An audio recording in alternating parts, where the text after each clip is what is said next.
Good afternoon, everybody, and welcome to the July 2020 meeting for Murrumbidgee Council.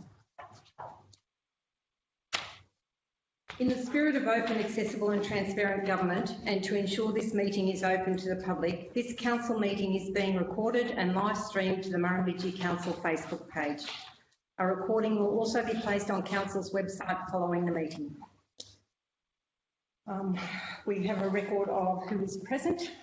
I ask for any apologies, please. Okay. All right. We'll move to the confirmation of minutes, please, of both the ordinary council meeting of the 23rd of June 2020 and the extraordinary meeting on the 14th of July 2020. Somebody like to move, please? Moved Councillor Curfew, seconded Councillor Churgwin. Those in favour, please say aye. Those against? Carried. Thank you. I remind you all of your pecuniary interest declarations. I have received 3 declarations here, so they will be acted upon as they arise during council business. Are there any further pecuniary interest declarations? No. There are no notices of motion. I will move to the mayoral minute. This business came across our table at the end of last week, and it is the mayoral minute regarding local government exclusion from the National Cabinet table. Local government of New South Wales are advocating in that space to make sure that we do have a valued and front of centre seat at that table. The recommendation reads that 1, we agree to send a letter to the New South Wales State Premier and to the Honourable Susan Lee MP, Federal Member for Farrer, and the State Member for Albury, Mr Justin Clancy, and the State Member for Murray, Mrs Helen Dalton, respectively, which highlights the critical necessity for local government representation on the newly formed National Cabinet and seeks their assistance in requesting that First Ministers review the decision to exclude local government. 2, we seek a meeting with our local, federal and state members to discuss in more detail the importance of having local government representation on the National Cabinet and the value of partnerships with councils in achieving the objectives of the National Cabinet and the National Reform Agenda.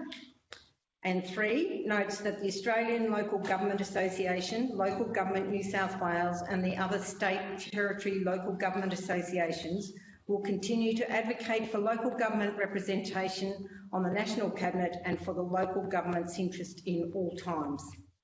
So, as the Mayor, I am presenting this minute.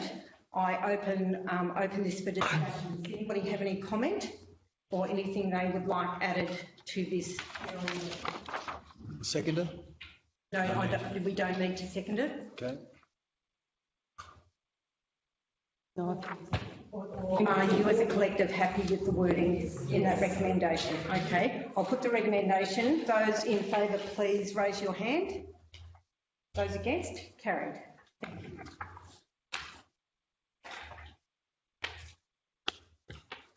I'll move to the mayoral report. We are still operating in a state of change and uncertainty. But as I said, Council continues to conduct business as usual, usual being an unusual choice of words. Our communities are continuing to do their work and deliver their services as best they can given the restrictions we are working to. It's really important that we continue as individuals and community representatives, but also as the leaders of our community, to reinforce and often remind our people that the public health messaging is vital. It is paramount to our safety. I did mention here in Murrumbidgee Council a couple of weeks ago the traffic stream through here, particularly being on a national highway, was very busy with people heading to Queensland. And as Alexandra Palaszczuk said a couple of days ago, there's over 1 million Southerners now in Queensland. It was nice that they stopped briefly and invested a little bit in our economy, but we were very glad that they kept moving. The school holidays then occurred and they've come and gone.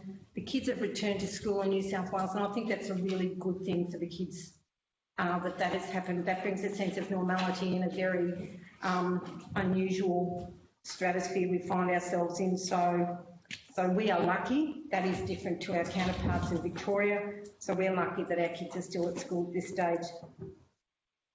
But by saying that, we are very mindful of the grave situation that Victoria finds itself in, and it should be a very stark and current reminder that we need to do what we're told so that we don't implode like they have in Victoria. The border issues are greatly challenging, and I am of the belief that the people are doing the best they can to keep us safe. It's presenting challenges that are really seriously impacting on business and health service delivery and education and law enforcement and all those civil people that we have working in this space, as well as people just commuting and doing what they normally do. But I think there has been progress this week. They are trying to work through the issues, the permit issues and the different things that are impacting greatly on people. And it was always going to be a challenge. It was always going to be a really significant challenge, but I think they continue to try to address it. So patience, tolerance and support for those working in that space is really what is required. Who knows how long it will go for.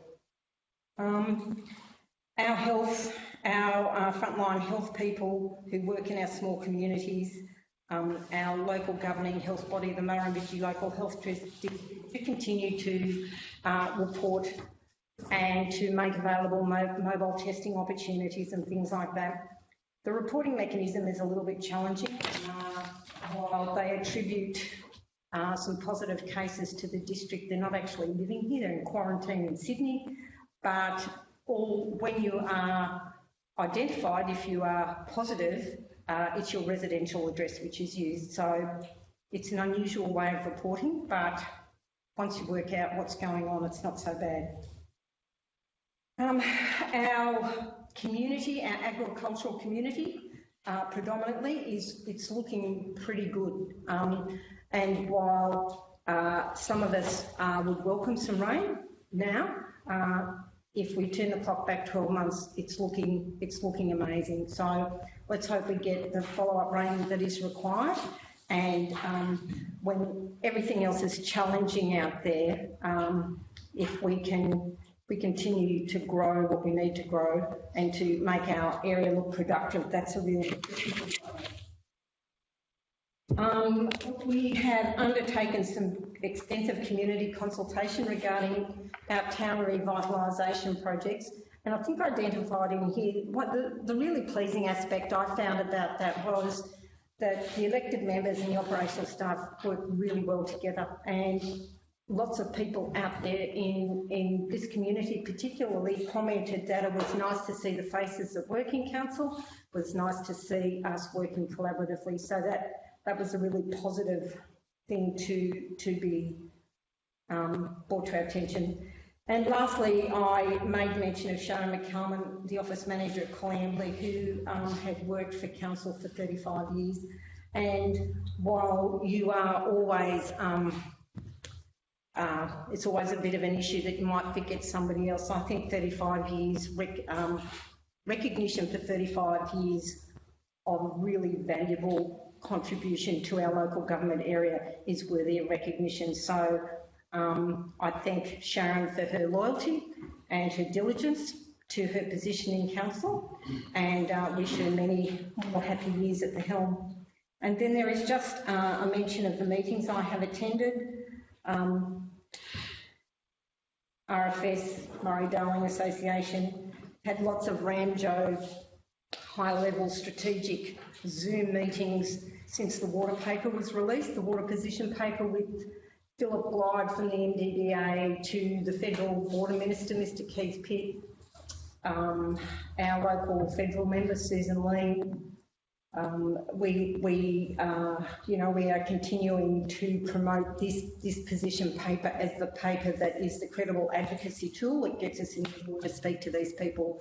So in the short time that this paper has been out there in the public arena, we have been able to access and get in people's doors, which we hadn't been able to do before. So that's very encouraging. I did attend a meeting with the Western Riverina Arts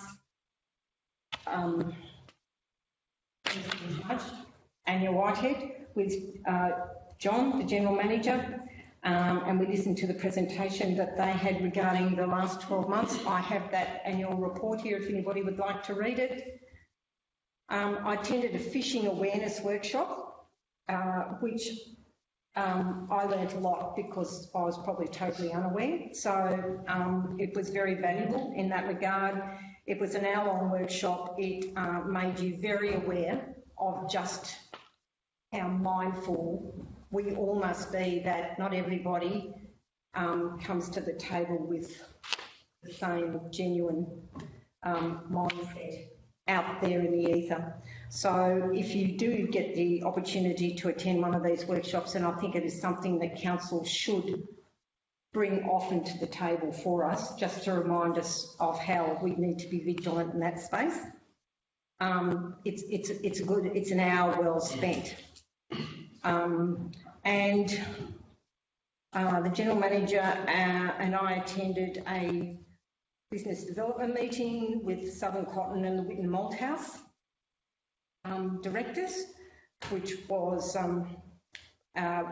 also in the room were James Bolton and Jane Barnes from Department of Premier and Cabinet.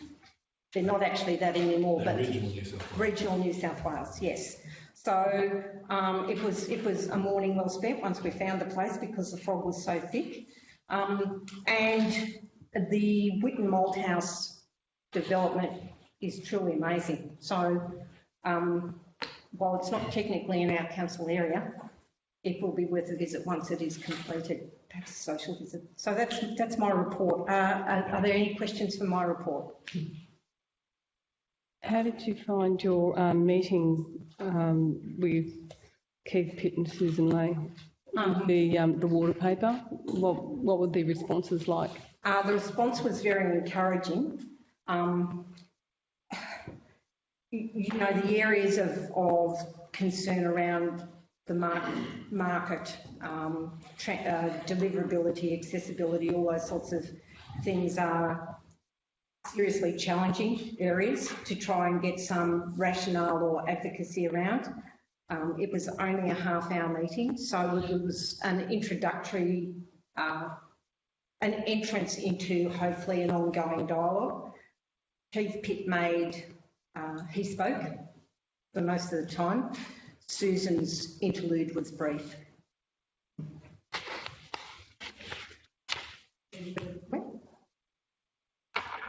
Okay, there's no further comment around that. I'll move my report. Somebody like to second that? Councillor Curfew. I'll put those in favour, please say aye. Those against, carried. Thank you. Item 2, please, the General Manager's report. Thank you, Councillor Craig. Just in relation to the fishing workshop, for those that didn't attend, Vic is going to get the presentations that we can send round, and just by reviewing the presentation that was given, we'll give you some ideas of what sort of things to look for when you go fishing, right? Because a lot of them out there are using really, really, really good bait that suckers you in, and you don't know that they've done that until it's too late. And then it also gives you the some of the steps that if you have taken the bait on what we need to do virtually immediately. One of the things is as will be pointed out there, is don't turn things off, because if it's got a virus or a malware or something in there, then it can replicate every time you turn it on and off. And if somebody is there and they're trying to extort money out of you, it actually has generated that many times, and you have to pay the money over a number of period of time, every time that they've done it, right? And they spoke about there that there is a little bit of honour amongst thieves, because if they put that in and they ask for an extortion and you pay it, they will give you the key to unlock it, because it's not within their best interest not to do that. Because if they don't give it to you, then nobody's going to do it, and everybody's just going to lose everything at the end of the day. There's a couple of things, so it is well worth reading the presentation. If you want it, just contact Vicky. Hopefully Zach can send it through to you, or if we just generally send it around, then those things are there. Just in relation to my report, the COVID-19, the action plan. There'll be some further discussion at the management meeting tomorrow in relation to some of it being requested from a councillor that we link the library sub-plan to the actual COVID plan, so that we've got a correlation between the two. So we'll talk about that tomorrow, and some of the other things, and you'll be going along. We've had requests from Respite in particular, whether they would want to get going again. We said no, and then, because I was asked on the day when the pubs went down from 20 to 10, and then now that health has come out and even restricted one visitor into the hospitals and everything else like that, and if you read what Victoria's doing, critically ill people, and they've only got one person allowed, one parent or guardian in with their kids and everything at the children's hospital. So we're listening to all those things that are happening across the different states, and whilst it might seem a little bit hard on some of the stances we're taking, I think we don't have to point very far to see a justification for some of those things, and why we're not kicking in the respite group again, why we're not allowing a lot of those other things to take place, and still being able to access remotely and all those sort of things, because we're just in that field. And I think until, as the Prime Minister says, until there's a cure or there's a vaccine, we're going to be in this space just going round and round, going up, going backwards, going forwards, going backwards all the time. So any of those things with the restrictions is just purely to keep every one of our employees and the community as safe as we can from this this illness that's getting around. The Murrumbidgee Energy group has met with representatives from the Department of Premier, the Cabinet, DPI, and so we've signed a memorandum of understanding to get virtually a complete energy plan, not leaving anything off the table for what opportunities that are there. We throw in anything. I threw out there, why don't we, it's an opportunity for them to explore and pay for some of these things. It's not coming out of our pocket. What comes out of our pocket at the end of the day is the capital investment that comes from this. So they spoke about that they had other councils that asked for mini hydro assessments, so they went off and they did those mini hydro assessments, and they found out that they weren't feasible, right? So I threw in there thermal, just for energy, just for heat and cooling, rather than anything else. If there's other things that you can think of, we'll throw in there, have them do the assessment. Because I was looking at the end of the day that if there are other things out there, instead of some councils have just gone, oh, purely solar, right? We know solar can be effective, can do those things, but why not utilise this as an opportunity to bring some other things that might look to be emerging, but they're not emerging, because around the world they're actually utilising thermal energy quite successfully in a lot of places and things to do whatever. The hydro's been done, the wind's been done, so they've got sort of ideas of what sort of critical mass, what sort of water flows, what sort of hills you need, all of those sort of things to look after all of that. So I hadn't seen thermal. I didn't ask them about hydrogen, but maybe we should ask for hydrogen. But I think somebody else is looking at that anyway. But along those lines, to be able to do that. So we've signed up the MOU, then there'll be another meeting where we discuss, and then it'll be down to a lot of Vicky's team to produce a lot of the data that they need to be able to put into the model around our usage.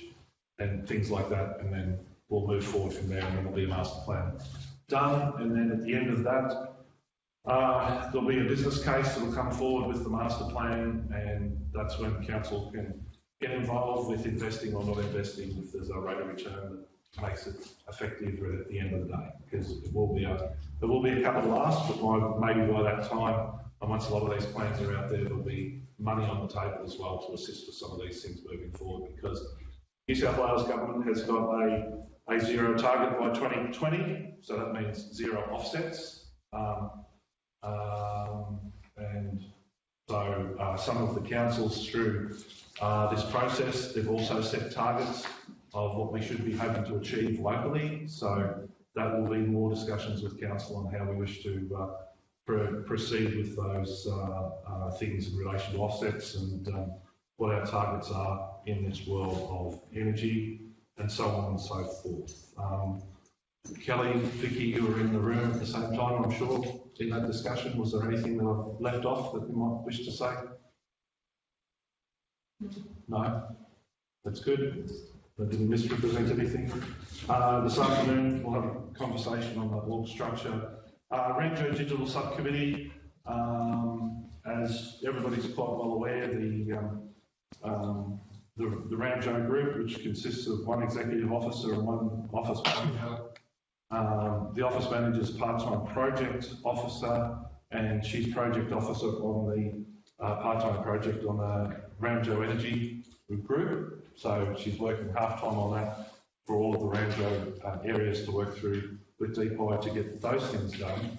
But I'm not whether Bridget thought she had time on her hands, so she said, let's get stuck really deeply into digital. Well, the fact is that we've had numerous representations from people, one of them being the local member for Albury, about mobile coverage in particular. So both Bridget and myself sat with Mr. Clancy a week or so back and actually spoke at a high level.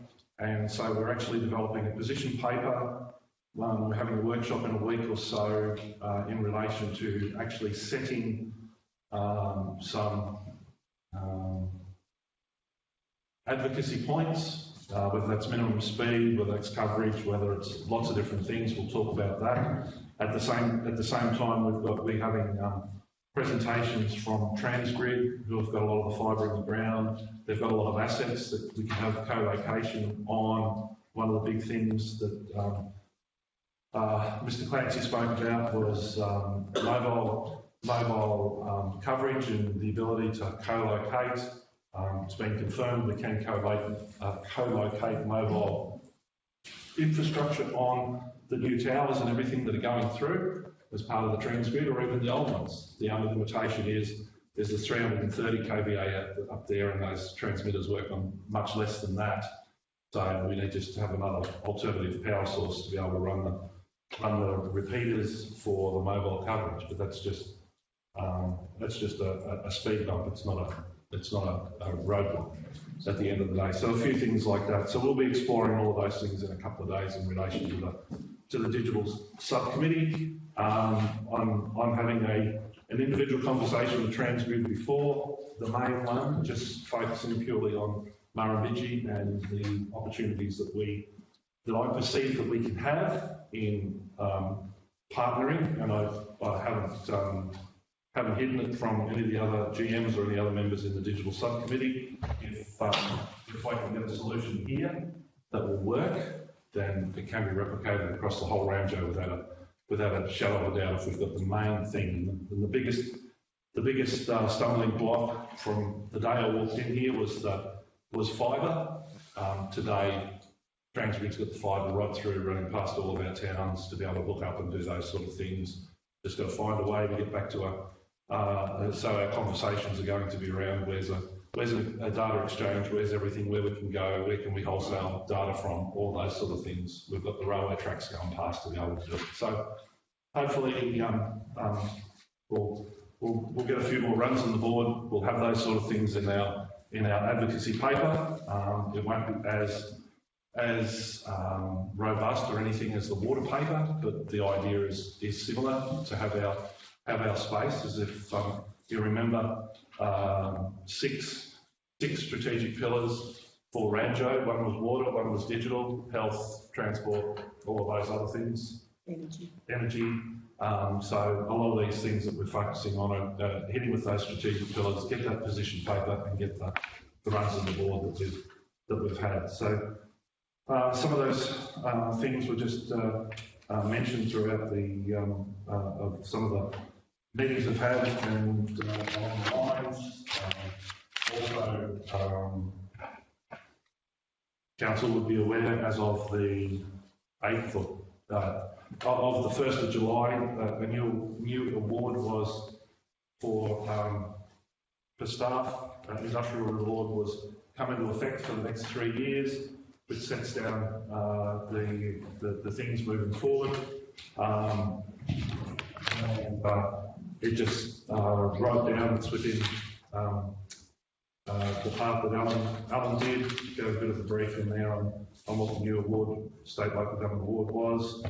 Pay rises over the next couple of years is 1.52% and 2%.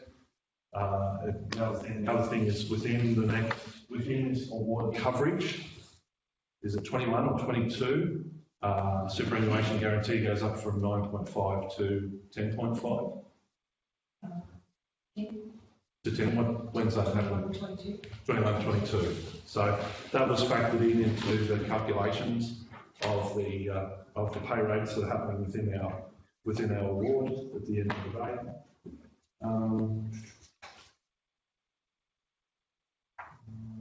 Just trying to think if there's anything else worth highlighting from that. I don't think. If there was any questions, happy to. Are there any questions of John? Councillor Smith? The complainant report from Human Resources, are you able to speak on the employee relations issues or not? Which one's that one, sorry? Employee relations? Yep. Page 8. Only to what can be read there, not going into the specifics.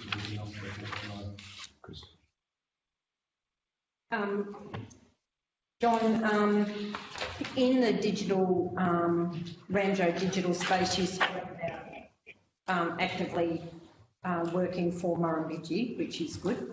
But I was just wondering if you have any update with Telstra as to when that hardware will be placed on top of the tower at Bunjil.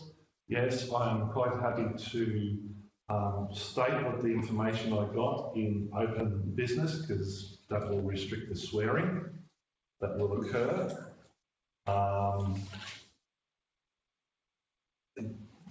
Don't wish to say anything other than they're hoping to have it by the end of this financial year complete. They did mention a lot of their reasoning for that is the restriction of the items that they used to put on there has been held up by COVID and bringing it in. Whether that's a legitimate, I take everything on face value from what it is. Right? So, no. Well, because I am far less diplomatic, I actually think that's rubbish, and I am furious that we have now had 3 bushfire seasons when this was meant to have been placed in space and must be out of space, not the space it's meant to go on. It is rubbish, it is unacceptable, and I think that as council, we need to really get active and mobilised, because there's a lot of fuel out there. Bushfire season is going to be really significant here. There was an accident up at Collyamberley recently where a bloke was seriously hurt in an accident, and they didn't even try to ring the ambulance because there's no mobile phone coverage. And I think, and that's not the first time that family's been impacted either with a really serious accident. And I think it is totally unacceptable, and their disregard and dismissive way in which they have dealt with us as a council in a rural and remote setting that is held to ransom on a daily basis because we can't even do business, let alone ensure the safety of our communities, is totally unacceptable. And end of the financial year next year, I don't think so. We are not happy with that. So, Negotiate. Whilst you're displeased, we work with those timeframes that we've got there. They say their infrastructure builds, they've ordered all the pieces of equipment. The impacts on global supply chains has increased the delivery timelines for key pieces of equipment. Everything is ordered. how very convenient. Well, God bless COVID for Telstra. Yeah. I tell you what, it's just rude. It's totally rude and dismissive. Yes. Well, they're obviously ignoring us. Yep. And who's on the other end of the phone when you ring? Is it just an empty space? Because we seem to get that sort of information back. Or can we get our federal and state MPs onto this and just They're onto it. shake someone by the ears? It's ridiculous. I speak directly to the regional manager for it. There's, we go up to the CEO or something else along those lines, and there's not a cent coming from the feds or the state government on this. It's only our money and Telstra's money that's going into this tower. So Telstra is not owned by the government anymore. What about Transgrid? Hey? What about Transgrid? They're putting a big power line through here. Yep. Is there any chance of leveraging off Transgrid's? Well, they actually have concerns about the work they're about to undertake because without that reliable connectivity to an essential service, they're concerned about their workforce operating in this space. So, unfortunately, the person you're dealing with doesn't have to attend the local RFS meetings or the local emergency management community meetings or the local police meetings or whatever. It is, if it was not so serious, it would be downright laughable. And I just think they treat us with disdain and ignore, and it is not okay. As I said, for 3 years we've been saying to our communities, yep, it's coming, yes, hopefully by the next bushfire season, and yet again we're going to have to front these people and say, oh no, we've had supply issues and that's all COVID's fault. Well, how very convenient.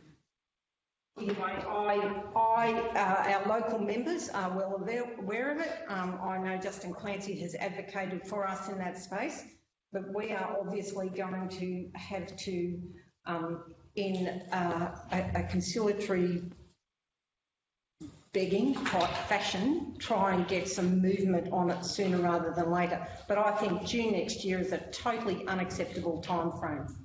So I will leave that with the General Manager to continue in his diplomatic fashion, and if that doesn't work then we'll think of something else. But it's wrong. It's wrong on every count. We've only had COVID for 8 months. We've been waiting for 3 years. Absolutely. And it hamstrings business. How can we promote ourselves as a region ready to get out there and accept and develop industry? But more importantly, it affects our communities on a daily basis with essential services and safety. And it's, I have asked the people that were impacted by that accident most recently to put it on paper, please, and we may be able to use that as an advocacy tool. Although with the report that John gives me, I don't have much confidence around that. Not that I don't have any confidence in you, I don't have any confidence in the powers that be. So as you can probably tell, it's enough to make you turn grey and pull your hair out all in one strike. It's not okay. It is not okay to make these communities more vulnerable than they have to be.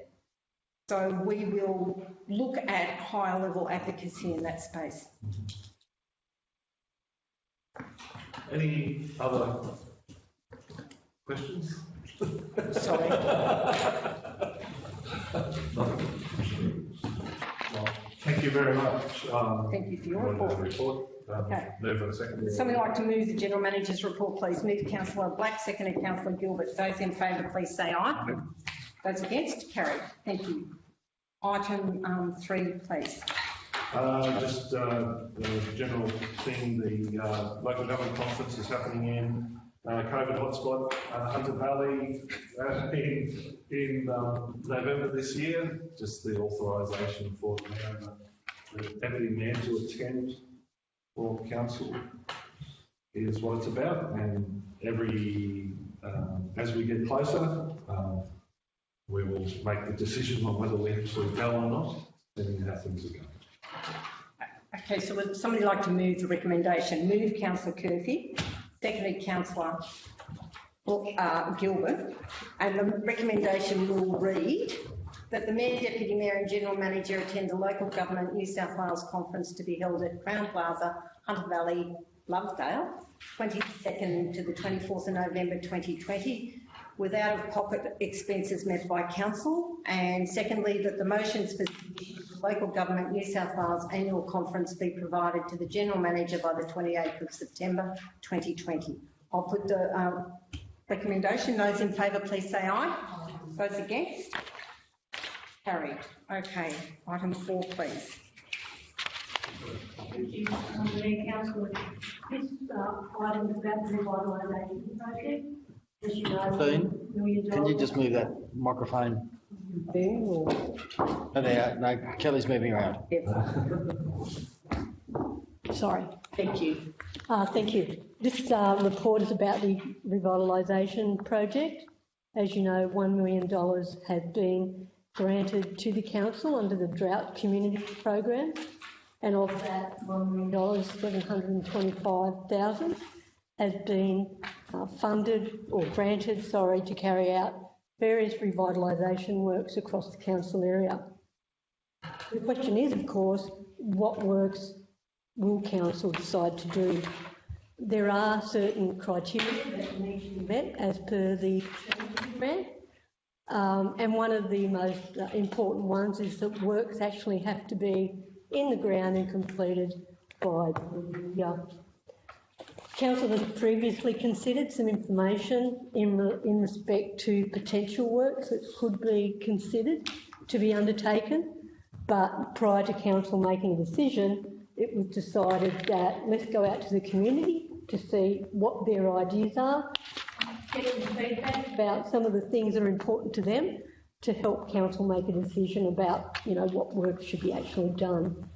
So that community engagement was across 3 villages. I know many of you attended them and there was staff present. Probably by the end of it, there was probably closer to 200 submissions about the various things the council could do. As you know, we're not in a position to fund all those ideas. However, it's acknowledged that every single idea is important to actually put that idea forward. So moving on, how then does council make a decision? We've used an evaluation matrix to try and score the various ideas. Those ideas that were submitted centred around a number of themes. Some of the themes were in relation to beautification themselves, landscaping, gardening, lighting, public art, signage, etc., etc. There was a lot of attention given to infrastructure, some of the maintenance issues in particular associated with some of our infrastructure.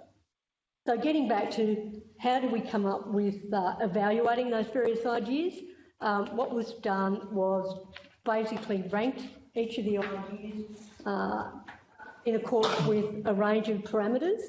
The following elements were considered: the social value, economic value, environmental value, cultural value, social inclusion, amenity, climate and energy, tourism value, local resident enjoyment, wow factor and local employment.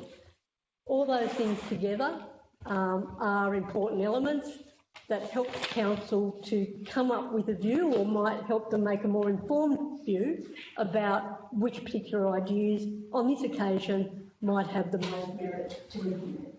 So after going through that evaluation process, we came up with some scores, and ultimately for each of the 3 villages there are a range of works that have been recommended because they've scored the highest. Again, those scores were ranked according to value judgments. Who was on the committee? May I ask that? I ranked them, and we talked to a number of managers about those rankings. So for Colliambly, a lot of the ideas were about street corridors, enhancing the streetscape, cycleways, pedestrian ways, and improving the space around the Collier Hall. The bird element was also raised. Some people thought that it was important to maybe incorporate within council's works an iconic theme, and what was suggested was possibly vulgar. So with Jerilderie, there were a range of ideas obviously put forward. A mural which would have a very good value for the council, or for the community, I'm sorry. There are a lot of submissions about signage, and that's obviously signage for also signage for residents as well. And there was a strong need, identified to be a strong need for improving the signage within There was obviously some movement towards landscaping elements. Some people thought there were various improvements that need to be made to Luke Park, and some lighting within the main street and possibly within the parks as well. In respect to Darlington Point, and I will say that there has already previously been some targeted consultation in respect to Darlington Point, particularly involving the Wadeye community. There was support for public art redevelopment around the Fig Tree Park. There was attention and ideas put forward about the condition of the walking tracks and signage again in relation to those. There was quite a number of submissions relating to let's improve our streetscape by the provision of tree planting. And also, brightening the town with, flower beds, etc., etc. So of those 240 submissions that were put forward, there had been ranking, and these are the suggested works. Now, bear in mind, there's only $750,000, and there are lots of ideas. Council can't do everything, but need to make a decision about moving forward. What are the works you're actually going to do? At this point, some of these ideas are conceptual because we just haven't had the time to get quotes, and we probably haven't wanted to get quotes if council hasn't actually made a decision about the direction that they would like to go in. The other key thing about this is there wasn't an even distribution of funds. What I've recommended is because Colliambley is soon to embark on the Brolga Place redevelopment project, that the funds to Colliambley be minimal when you compare it to the other villages. And Darlington Point was assessed to be the village in most need of some revitalisation improvements in the town. Thank you, Kelly. Okay, would somebody like to move? No. No, move it, then we have the discussion. Move Councillor Kirby, seconded Councillor Smith. Okay, I'll open it now for discussion. Kelly, I've got a question. Can you tell me what targeted communication is at Darlington Point? When we actually talk to the Wadeye community, and a number of us went and spoke to some of the business around there. At that point, we put forward to them some suggestions and got some feedback on some of those suggestions. A lot of it initially was about flower beds, putting planter boxes and stuff, and this is where a lot of people said, no, council probably shouldn't be doing that, given the maintenance issues, and I think councils themselves have raised that as a significant issue. It's relevant also to say that just before we were embarking on community engagement in association with these revitalisation works, I was involved in community transportation under the Department of Planning Streets as Shared Places program, and as part of that, I had occasion to look at the Fig Tree Park and public art development in that site, as it relates particularly to the Wadeye community, which is, to be fair, this is where the idea came up, and which was it was something tangible that I could actually put out to the community to gauge whether or not, and the extent of community support for that type of public art in Darlington Point. And that's not to say that if council chose to do another type of public art, that you could do that, or alternatively you might decide not to proceed with that idea in the first place. At the end of the day, there are a lot of suggestions. So it's really up to the council to decide where you want to spend that money. Okay, I just have one more question, then I'll open it up to the floor. In here, you identify that a mural costs 60,000 in Jerilderie. Yep.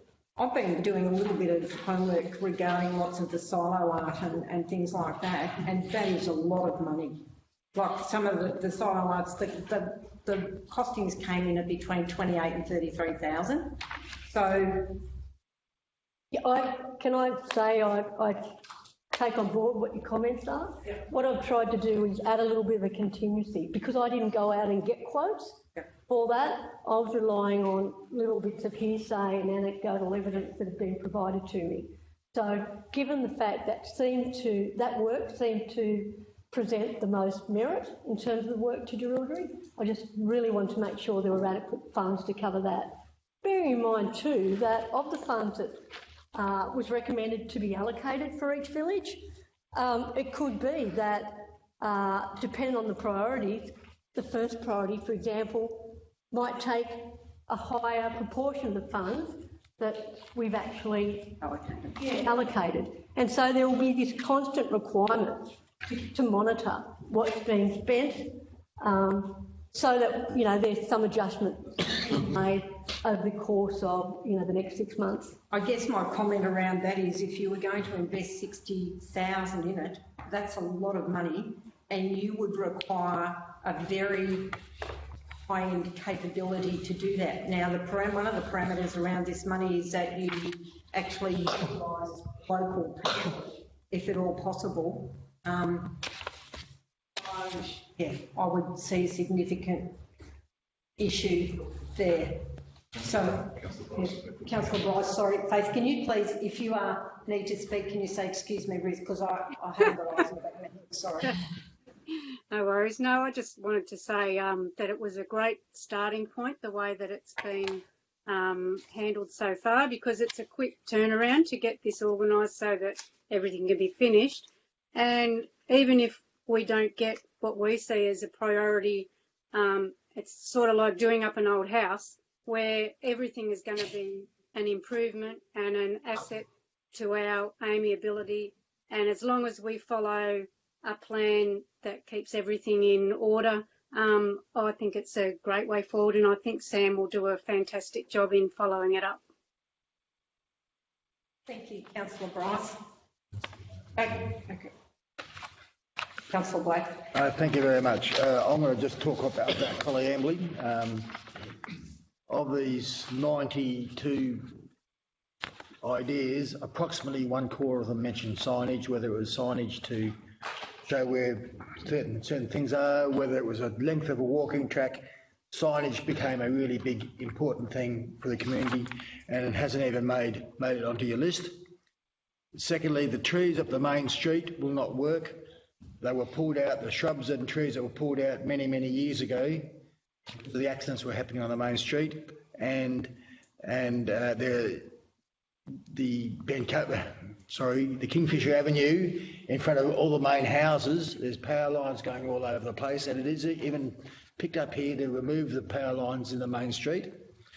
And thirdly is the caravan park. That was opened up 2 years ago. It was a mess in there 2 years ago, and the new proprietor cleaned up all the trees and shrubs and cleaned it up so people can see in there.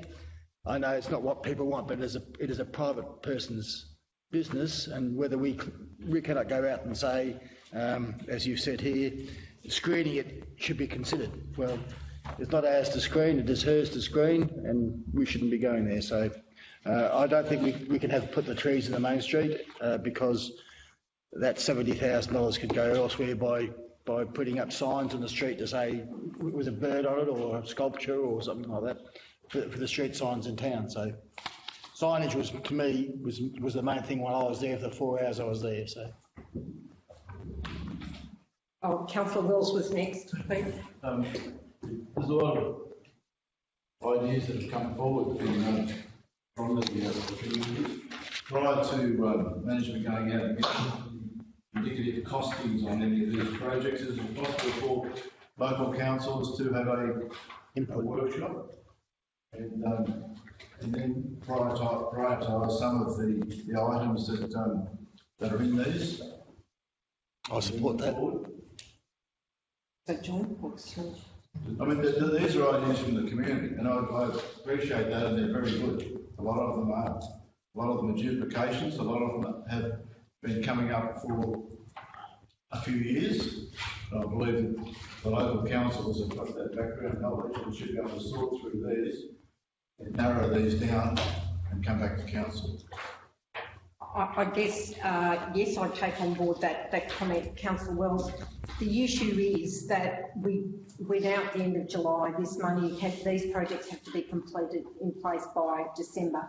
So we don't have a lot of time to be going backwards and forwards. And I would imagine, Kelly, correct me if I'm wrong, but when you were doing your matrix and your achievability, that those time restraints and deliverability were factored into what you did. So perhaps we've just missed one step between what you brought to the table and what was gleaned on the day of the consultation, that there should have been perhaps just, not there should have been, there could have been that just interaction, I guess, with the elected members as the voice of the people as to, you know, bring it down from 90 to 30 and then from that 30 perhaps work our way to the ones that will be able to be delivered and getting the costs. Is that what you're alluding to, Councillor? I don't, but I would definitely vote against putting $200,000 into Fig Tree Park from Darlington Point. There's other areas where that $200,000 can be utilised and gain more benefit to the community and visitors. Okay, right. I believe the council need to have some input into this prior to it being finalised. Okay. Is there any further comment around that? I fully agree with Phil. Right, okay. Councillor Church. Look, I disagree with Collie Ambley's altogether, to be honest. The three priorities I got out of the Collie Ambley when I went through it was signage, making the most of our bird theme, although the Brogger would be part of that. The car park at the back of Kelly's and the median strip, so those two areas are the most. I'm looking around Collie Ambley and I just see that the median strips look messy, the car park looks a mess.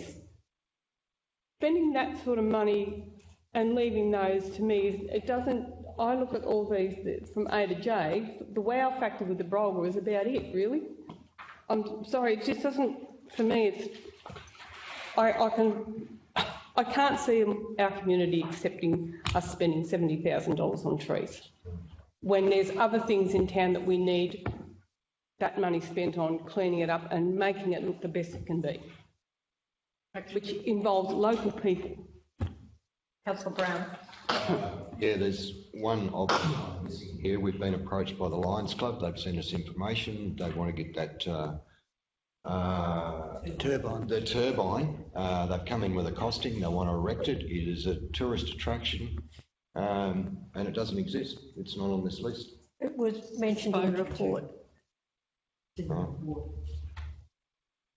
And I guess, Pat, yeah, and I guess in the big scheme of things, if we'd had just that middle gap bit, that conversation could have been had and thrashed out as to, well, the Lions Club may think it's a great idea, and it is a good idea, but is it part of this program? Is it part of this project? I guess that's what has to be identified.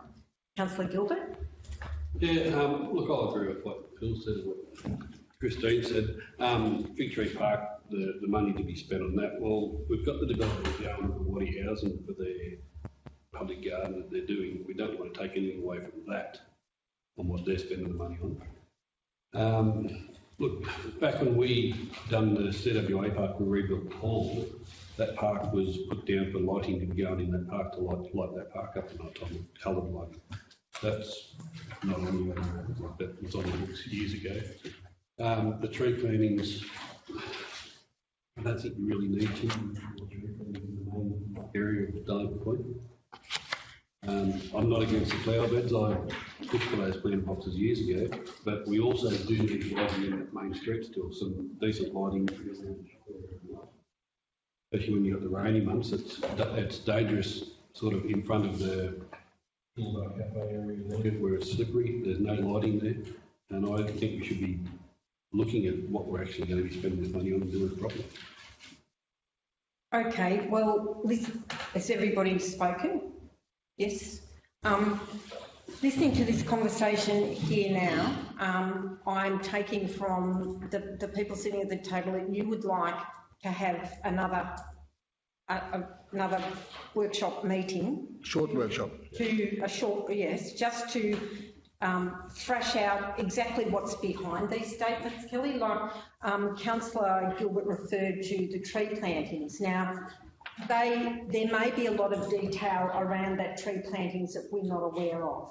There may be detail around the Fig Tree Park redevelopment that complements what's happening, but also brings in the history of the river and different things also. So there may be a lot more detail that we're just not actually conversant with. So is it the feeling of the meeting here today that we have another gathering, workshop, and thrash out these identified priorities, and in the interim we address things like Councillor Black and Councillor Churgwin have spoken to about signage and things like that? Is that the feeling of the meeting, that you want some more information and an ability to work? Ability to guide that. Okay. So the information that we've got here and all the projects that are there, all on the back, all broken down into each township, right? Is that enough information? One other thing I want about the breakup. When we were doing our Stronger Country Communities Fund and all our other funds, we tried to equalise across the towns. Different story. No, but it does go back to the same thing. I mean, we're using Brolga Place to say, okay, Collyambley doesn't deserve as much because we're getting Brolga Place. That's got nothing to do with this money. I think we need to be fair. But it comes down to, and as good a time as any, you're a merged organisation now. You each have a responsibility for the entire area, not just your own patch, right?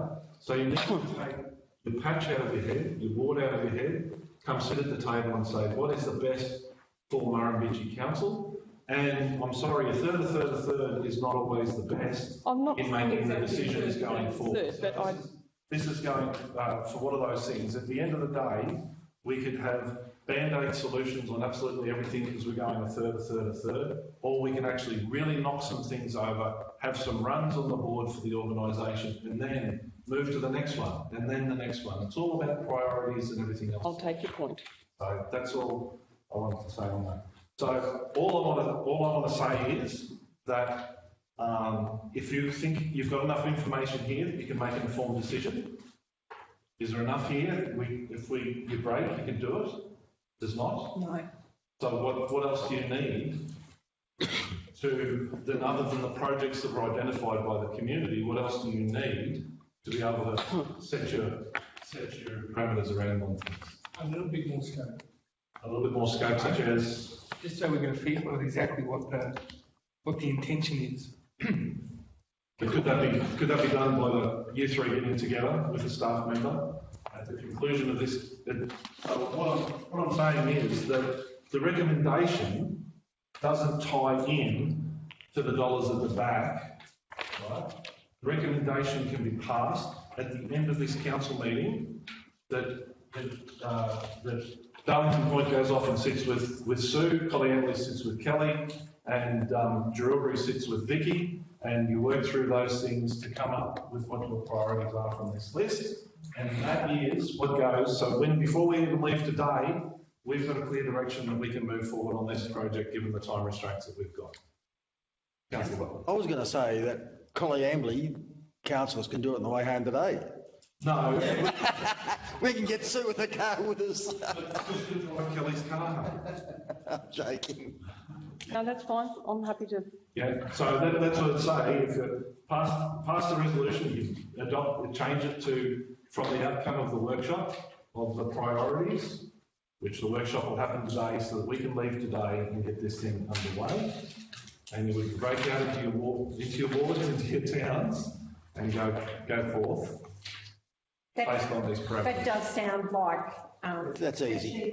But what we need to remember, if for other future opportunities, whatever, you don't go from there to there. You've got to do this bit in the middle. Yeah. So,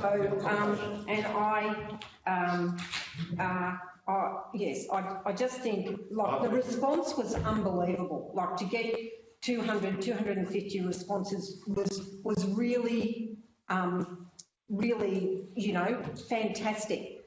But that response dictated that we actually listen to the people. Yep. And we don't just move bloody-mindedly ahead without recognising, as Councillor Black identified, that signage was of paramount conversation. So, but I'd also say that that you would restrict yourself to those 240 ideas that were there.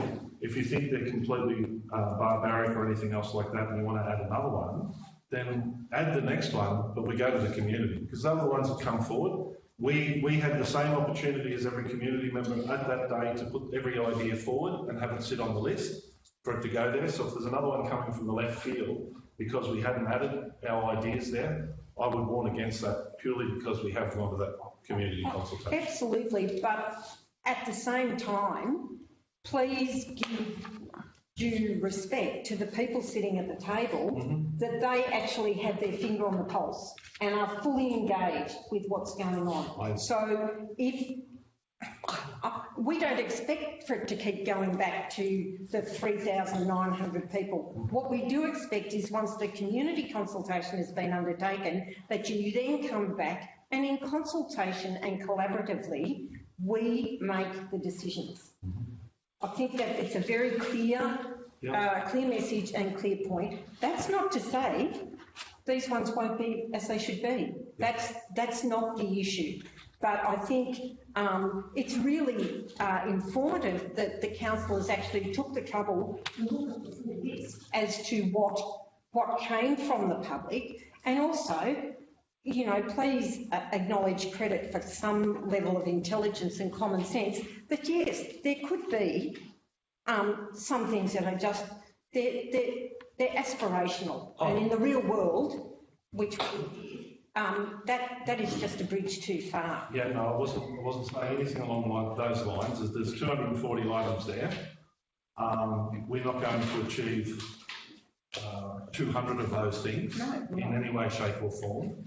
So there's plenty of scope there to be able to do in stage one, moving forward in the revitalisation, to be able to put some runs on the board, tell the community that we're listening, we're implementing a lot of those things that have come forth, and in the manner, and we just haven't made the decision on their behalf, because it's along those lines. And I know you're not going to do that.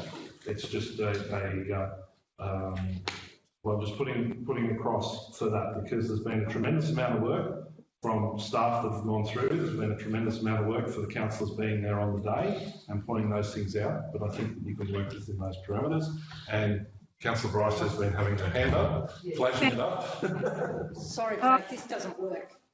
No, like, people have said some very current comments, but I think it really identifies that both Darlington Point and Colliambley don't have a street plan, a main street or town plan to go off, whereas Jerilderie has had that, and that's why our suggestions flow on, whereas Colliambley and Darlington Point are starting from scratch and don't have a way forward, whereas if they use this as a way forward, it will be at the start of how it should be. and then everything else will follow on later on. And that is a very valid point, because with this many ideas, it gives us plenty of scope and opportunity to use this information into the future. And it's very opportunistic money, but it's not like winning tax lotto. So what we will be able to achieve will be relatively small, but that doesn't mean it can't be the start point for things into the future. And Councillor Wells saying that he wouldn't want that amount of money spent on Fig Tree Park. Well, why not spend a good amount of money on one spot and have that lead into the rest of what's going to be developed in the future? You've got to start somewhere properly. And that comment leads very clearly to what John said about if we just continue to put band-aids on things, we won't progress. So yes, those comments are very relevant. Thank you, Councillor Bryce. So the recommendation here says that Murrumbidgee Council Drought Support Officer organise the implementation of the works as recommended in the revitalisation project report according to the identified priorities and as funds become available. We would have to... there was just going to have to be, just to acknowledge that it isn't the next one. Is that where you put the workshop, Julie? Just trying to combine it all to make it a new motion, but with everything. The prior to works priorities being finalised, Councillors' Workshop Town Priorities as identified in the revitalisation project report, with the officer to organise the implementation of the prioritised works and as funds become available. So if that motion gets up, that amendment is what moves forward. Yes. Then we have that at the end of today. We break off into those groups, sit down for the hour or whatever you need to come forward with that, and then we've got the idea of where it's going. So would somebody like to move the amendment? Move Councillor Smith, seconded Councillor Churgwin. I've put the amendment. Those in favour, please say aye. Those against? Carried. The first one's because you've made an amendment. Comes off. All right, thank you. On to item 5, please. This is all about mobile food vans on public land and advocating for a policy to be prepared. And the reason this report was triggered is that we had a request to have a mobile pizza van operating on Park. And well, we had to make a determination, is that something that council wants to approve, or is it something that council would be or might actually have some concerns about, given potential impacts on local business, but also looking at potential social benefits for the community. So given that, the appropriate way I feel to deal with this is actually have a policy that council, that actually reflects the desires of the council. Okay. Would you like to move Councillor Churgwin, seconded Councillor Smith. I'll open it for comment, please. Councillor Smith. As long as it's taken into account that the vans are compliant, then I think, it's a great thing for our communities to have them come. Yes, they need to comply with the Food Act and other regulations as well. I will say that there is a state policy that allows these things to be on land without approval, subject to meeting some of the standards that you just talked about, Councillor Smith, but also subject to the owner's consent. So in respect to carrying out on council's land, then obviously council need to agree to it, and there are approvals under local. Okay, is there any further comment regarding this issue? If not, the recommendation states that a draft approvals policy for mobile food vans on public land be prepared and placed on public exhibition for 28 days. I'll put the recommendation. Those in favour, please say aye. Those against? Carried. Thank you. I was under I thought that this next one was in closed business, but it's not, it's in open business. There's no need to move it to close. At the end of the day. So, as the forum was for. Yep. Item 6, please. Okay. So this is a development application that council received to construct a hay and machinery shed at a property at Collyambley. The area where the shed is proposed is a rural area.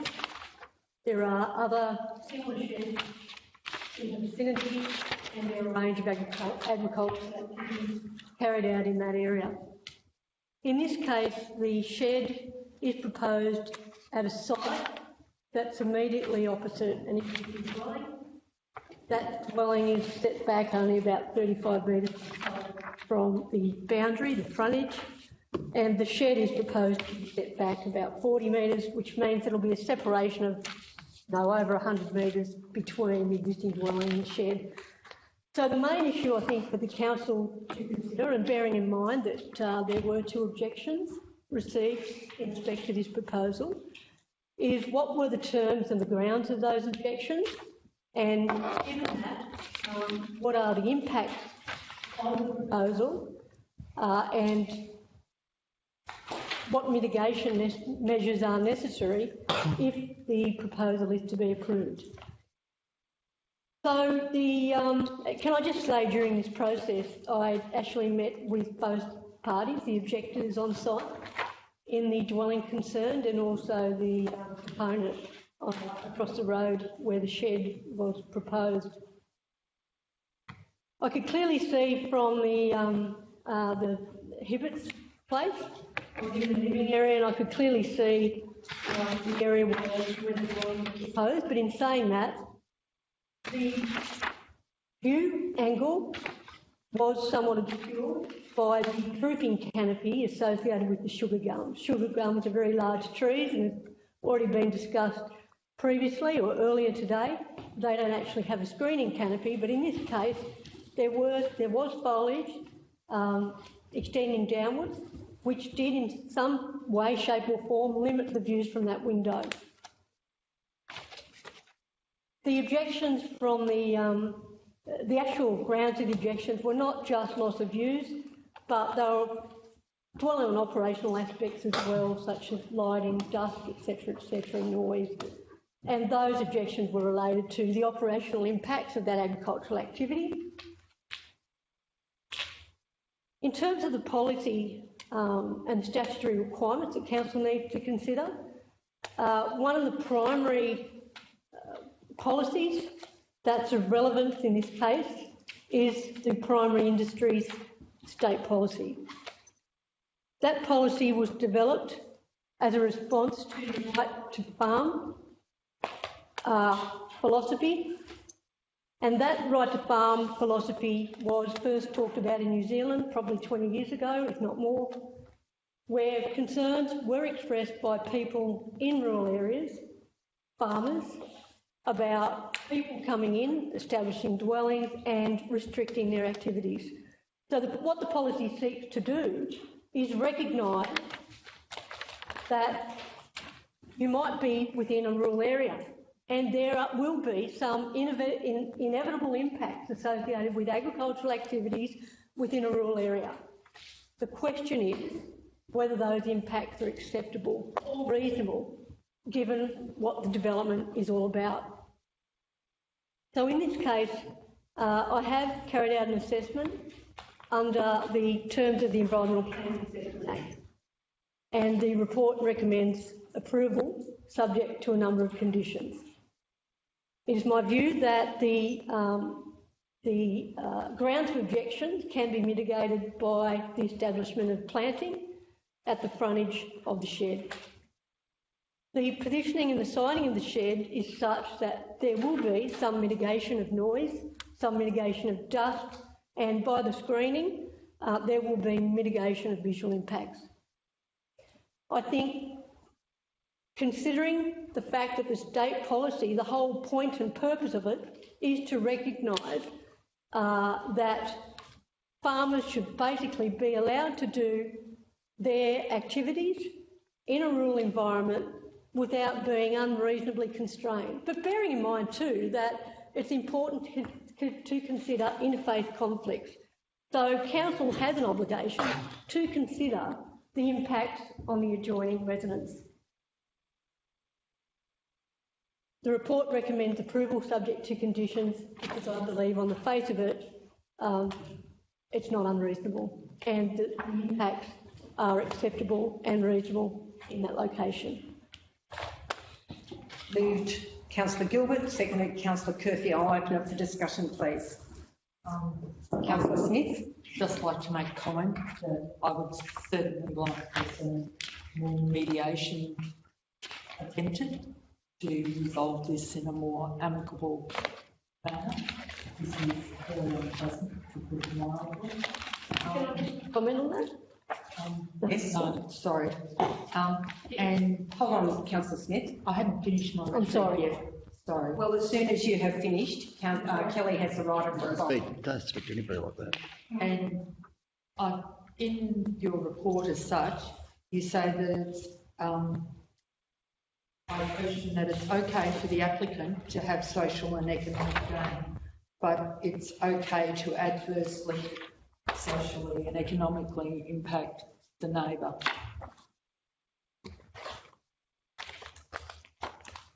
Page the report. I think Councillor Kelly, please reply. Yep. Madam Mayor, if I could address the 2 points that you've raised. In respect to the mediation, I did meet with the applicant and the objectors on site. I did actually talk to them on the phone on several occasions. I prepared the draft report and forwarded it to both parties, 3 parties, and asked them to look at the terms of the report, come back to me to say, to give me their comments about whether I'd misrepresented anything about the proposal or their concerns. So I did give them that opportunity. I also suggested strongly that we organise a joint meeting. Both parties resisted that. So unfortunately, I agree that the best way to deal with this is to actually reach a position of compromise. Unfortunately, I wasn't able to do that. Now, in respect to the other matter, I know I've made a comment that council needs to look at the social and economic impacts associated with the proposal.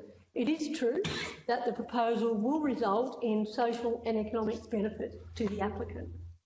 It is true that the proposal will result in social impacts to the residents unless it's adequately mitigated to a level that is considered acceptable and reasonable. We're going to ensure that it is acceptable and reasonable. Council, in making the decision, has to rely on the information put forward by the applicant. In saying that, there's a whole range of things that council can consider, and bear in mind you only have to consider them. You don't necessarily have to put any weight on them. So in other words, you might consider a whole range of things and ultimately come up with a decision based on matters that may not be referenced in that report or matters that you might disagree with. In terms of your last comment, I think that's a very valid comment to make, and it is a concern. We're relying on the applicant's advice that they will put a visual screen in front of the shed, and let's be honest, that's essentially the mitigation measure that they're proposing.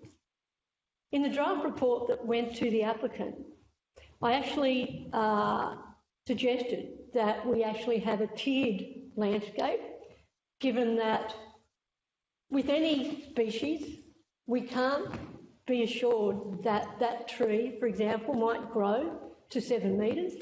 We can't be assured that that tree might die. We can't be assured that that screen may be maintained as a screen for the life of the development. The initial report that I put forward to the applicant actually recommended that we increase the landscaping to 3 rows of trees and actually have a ground cover an upper story and a mid-story, while agreeing that Eucalyptus platypus were very appropriate trees as a single measure to screen the development. In that report, I also recommended that the applicant put in trees of a reasonable height and maturity. And the reason for that was that I felt that that would give council potentially, and the applicant and the objector, a more confidence that those trees are likely to survive. Both parties were invited to respond to me about the terms of that draft report.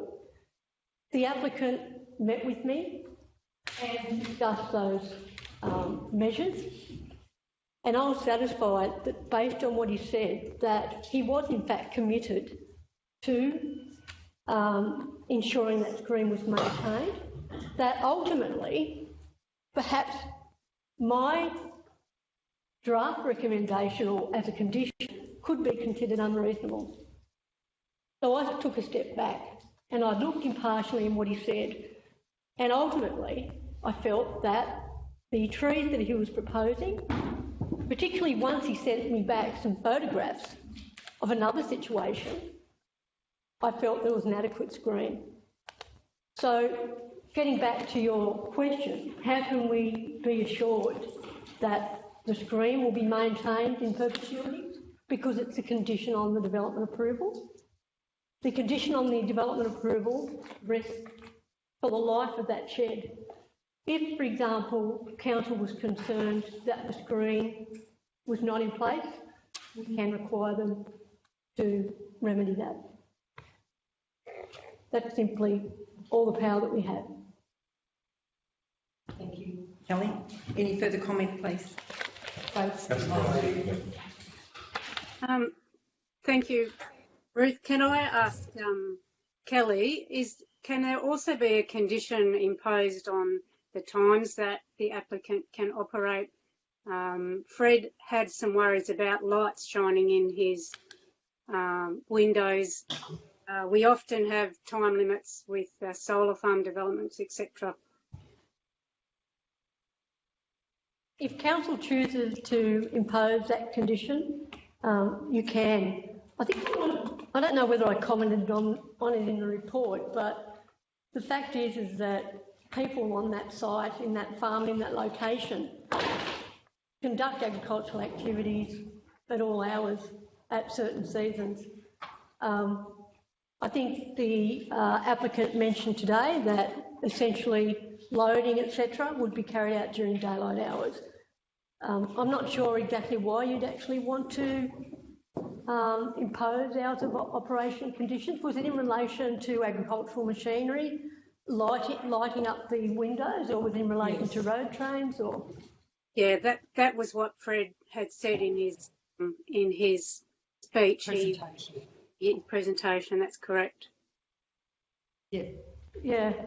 So certainly, it's totally up to the council.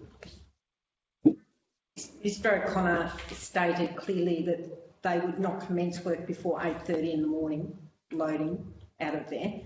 But and he said it was not their intention to be loading through the night or having, you know, that truck movement during the night. But there's a possibility he will, and I have not got a problem with it. Yeah, I was getting to that. As there is, which Kelly alluded to, with agricultural movement and busy times due to the nature of the production. Yeah. Okay, are there any further comments? Councillor Bryce, was it your intention that you would like council to perhaps nominate a time restriction in the evening, given that it will be difficult to do, given the whole of agricultural business An amendment. An amenity, how they go about it? Is that what your intention was? Well, it was a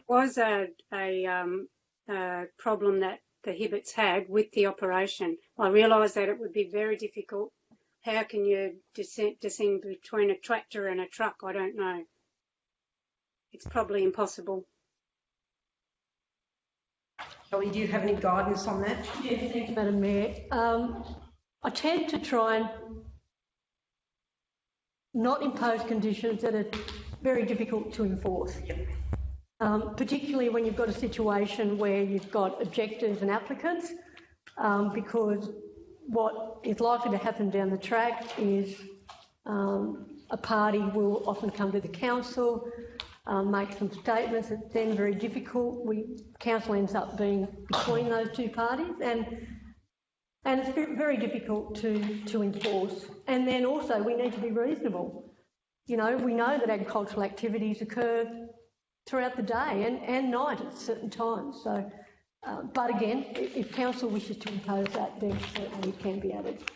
No, I see your point, Kelly. Point taken. Thank you, Councillor Bryce. Is there any further comment, or will we move to the recommendation? No further comment? Okay. Is there enough, sorry, through you, Madam, is there enough mitigation guidance in the conditions? There are conditions. Essentially, the mitigation measures are the screening. Yep. So there are conditions about the type of screening and the requirement for it to be. You did mention maturity of trees. Would that be of benefit at this stage? Well, the applicant has indicated that they are native trees. So providing they're irrigated in maybe the first 2 seasons, they should be right. The applicant has indicated in writing to me that that's what he's prepared to do. We rely on the advice given by the applicant. That now forms part of the approval. At the end of the day, council has the ability to require him to maintain that screen. Thank you, Kelly. I will put the recommendation which reads, on the motion of Councillors Gilbert and Kirby that the Murrumbidgee Council grant consent to development application number DA 23-2020 for a farm building being a hay and machinery shed at Lot 2 DP 1024864 12 Steeles Road, Colliambley, subject to the conditions included in attachment 8. I will put the recommendation. Those in favour, please raise your hands. We count. Julie, you're counting? That's all. No. And those against? Okay. Councillor Smith. I declare the recommendation carried. Thank you. Thank you, Kelly, for your report. Item 7, please, Steve. Last council meeting was asked to come back with a report on the condition of the softball at the CWA Park at Darlington Point. On inspection of the softball there, found it needs to be replaced. Further inspection also identified 2 other areas at the Youth and Sports Centre Colliambley and a section of the Monash Park Rotary that should be replaced as well. So yes, grant funding to have these areas replaced and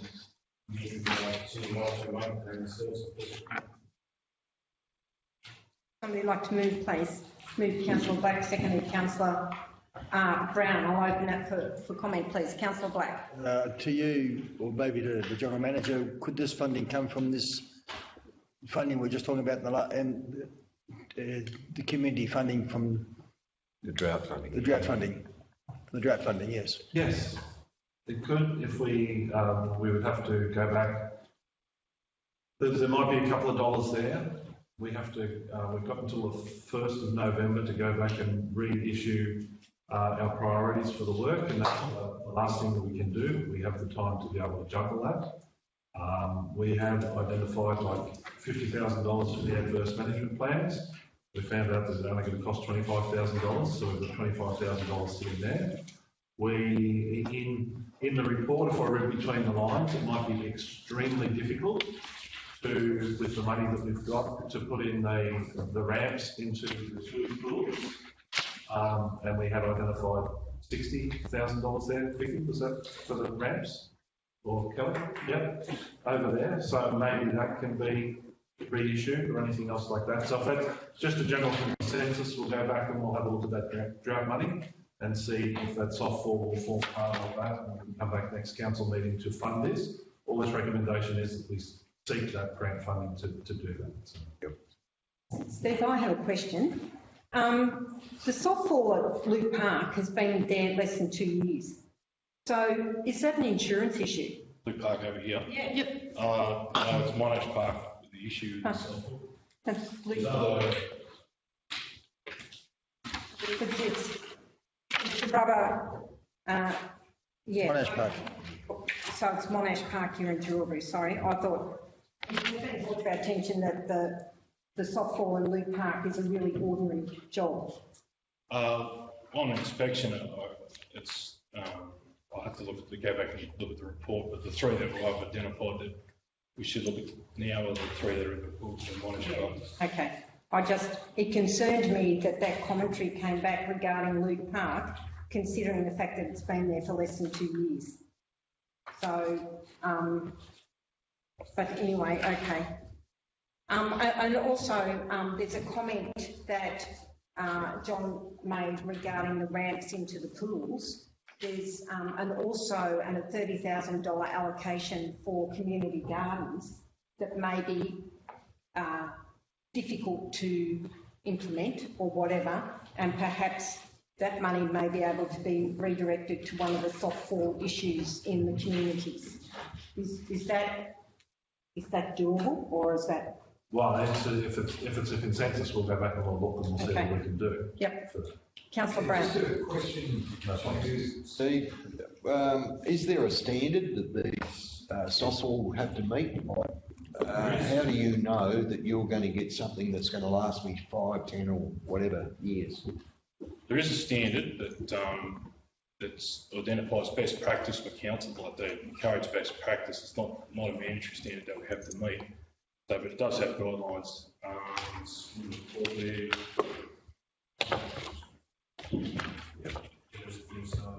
playground surfacing. But the rubber surface only have a certain life expectancy. They need to be replaced. Comparable, Steve, comparable bark chip softball. The initial outlay of the softball is more expensive, but how often do you have to replace the bark chip or the whatever comes, sand or whatever that comes Sand bark chip, if it's untested, has to remain at a depth of about 400 mils. Yep. So you just got to keep it at that constant depth. But that would be like an annual. Yeah, it's just a maintenance that we keep topping up whenever, say, swing was getting pushed out, you just keep topping that up with sand or bark chips. Okay. So then when you read the statement of mutual recommendation for the softball, if you've got sand, they recommend that the council's got to actually rake that sand once a week. Yeah. You'd almost have to do it It's daily. got it's a non-stop job doing it. Yeah. Councillor Wells. Two questions. I totally disagree with having sand under them. You've only got to look at a swing set in the CWA Park, and all this sand is getting now pushed out on top of the lawn area. That's becoming hollow, and the lawn area is being built up. Just a comment. Murrumbidgee Shire Council did have a resolution on their books that all new playground equipment within the previous shire must have rubberised softball under it. The question I was coming to with this one, I might do the rubberised softball at CWA Park is very, very bad at the present time. On half the playground equipment. Is there something that can put forward to rectifying that, or how long away do we think that the plant will be accessible to the kids until we get grant funding? Number one, I can't answer about the funds, and number two, what sort of life, is it dangerous, the softball? I don't have that information with you. I'm searching to have, speaking to some different people, getting a contractor to come and test the actual rubber surface to see what the grade absorption is for impacts on it. So I'll be able to have a better It's actually fenced off. dangerous section is fenced off. Yeah. I think that's it's a very stark red flag. If we have a playground that has an area fenced off, I think as council, we would deem that that should be fixed. So we would hope, yes. Councillor Wells' questioning and advocacy around that space is that how do we promote that becomes a priority within our maintenance. You pass, I presume you'll pass this resolution and we'll go with some of the grant funds that we've seen to see if we can't redirect. And if we can't redirect, then we'll have to find other areas in the budget if you believe that to be a higher need than something else. We'll bring them forward for you to make that decision on. Councillor Bryce. Trying to fix it. I have my information that we actually do have product to fix any small problems in these parts with, it's the same product that our maintenance staff can actually fix the issues. They'll just have to be notified to get the jobs done. Thank you, Councillor Bryce. Can I say something to that? Yeah, I followed up with that. We didn't have enough material at the time. Okay. Is that to do this 3 or just to do one? Just to do one. Just to do one. We don't have, it's quite a small area. Thank you. Councillor Curfew. My concern is the cost and the lifespan of this rubberised floor. Can we come back to council with a cost analysis and see what the cost versus time is over this material? This seems to be very, very expensive way of dealing with playground equipment. This is a big dollar figure. Vicky, could I ask you, do you have an idea of the length of time that the softball's been down at Monash Park? 11 years. 11 years. So the Monash Park and the Luke Park were put down at the same time. So Luke Park has already been replaced.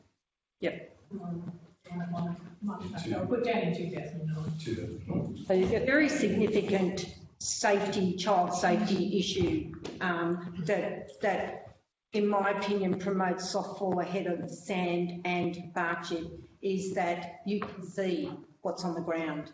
It's very difficult to see used syringes, dog excrement, whatever else you really don't want kids exposed to in a playground. So anecdotally, we're probably looking at a 10-year lifespan in this region for the rubber softball that we can use in the analysis. So it's easy enough to go back and do 10 years of what it would cost to maintain a sand surface with weekly raking or whatever it is and all that sort of stuff, those inputs put in.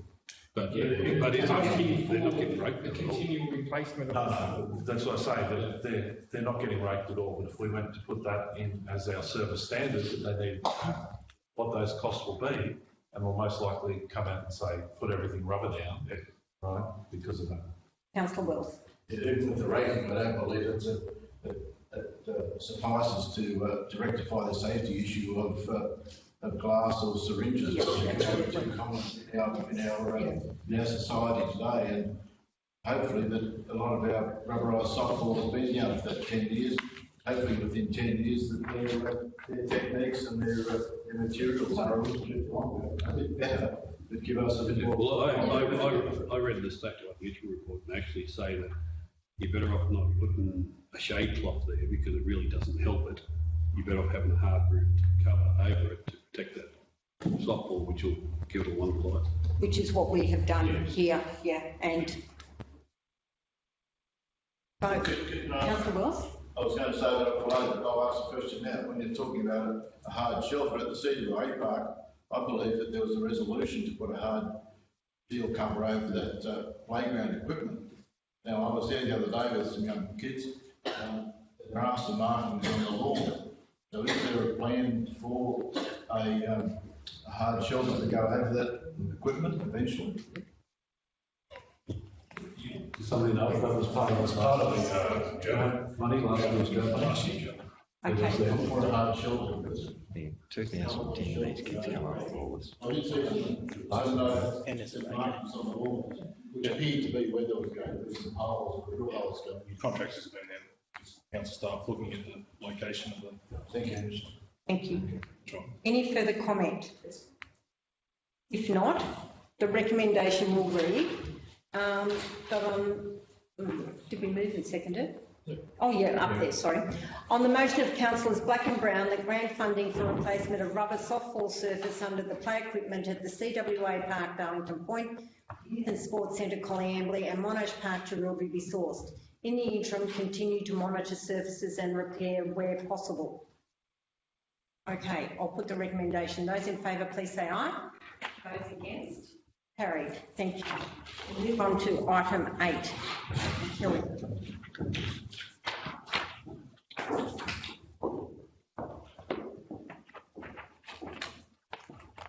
Thank you, Madam Mayor. The exciting establishment of the business Murrumbidgee.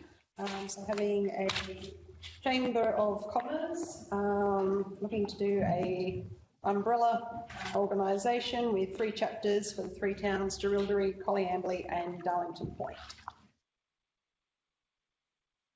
I'd like to move Secretary Councillor Black. I'll open it for comment and conversation, please. It was very well explained this morning, and I think Can't hear you, Christine. it was very well explained this morning, and I think the idea of having overarching business Murrumbidgee with the 3 chapters is probably the most sensible way forward at this time. Any further comment? Councillor Black. Thank you very much. Even though I seconded this motion, I am concerned that we're not taking the whole community with us at the moment. Darlington Point and Jerilderie. Darlington Point seem keen, but I think we need to do more investigation with Jerilderie to see if they want to be part of this. Going in softly, as you said, we need information here before I could make a substantial decision on this to say that we've got their full support.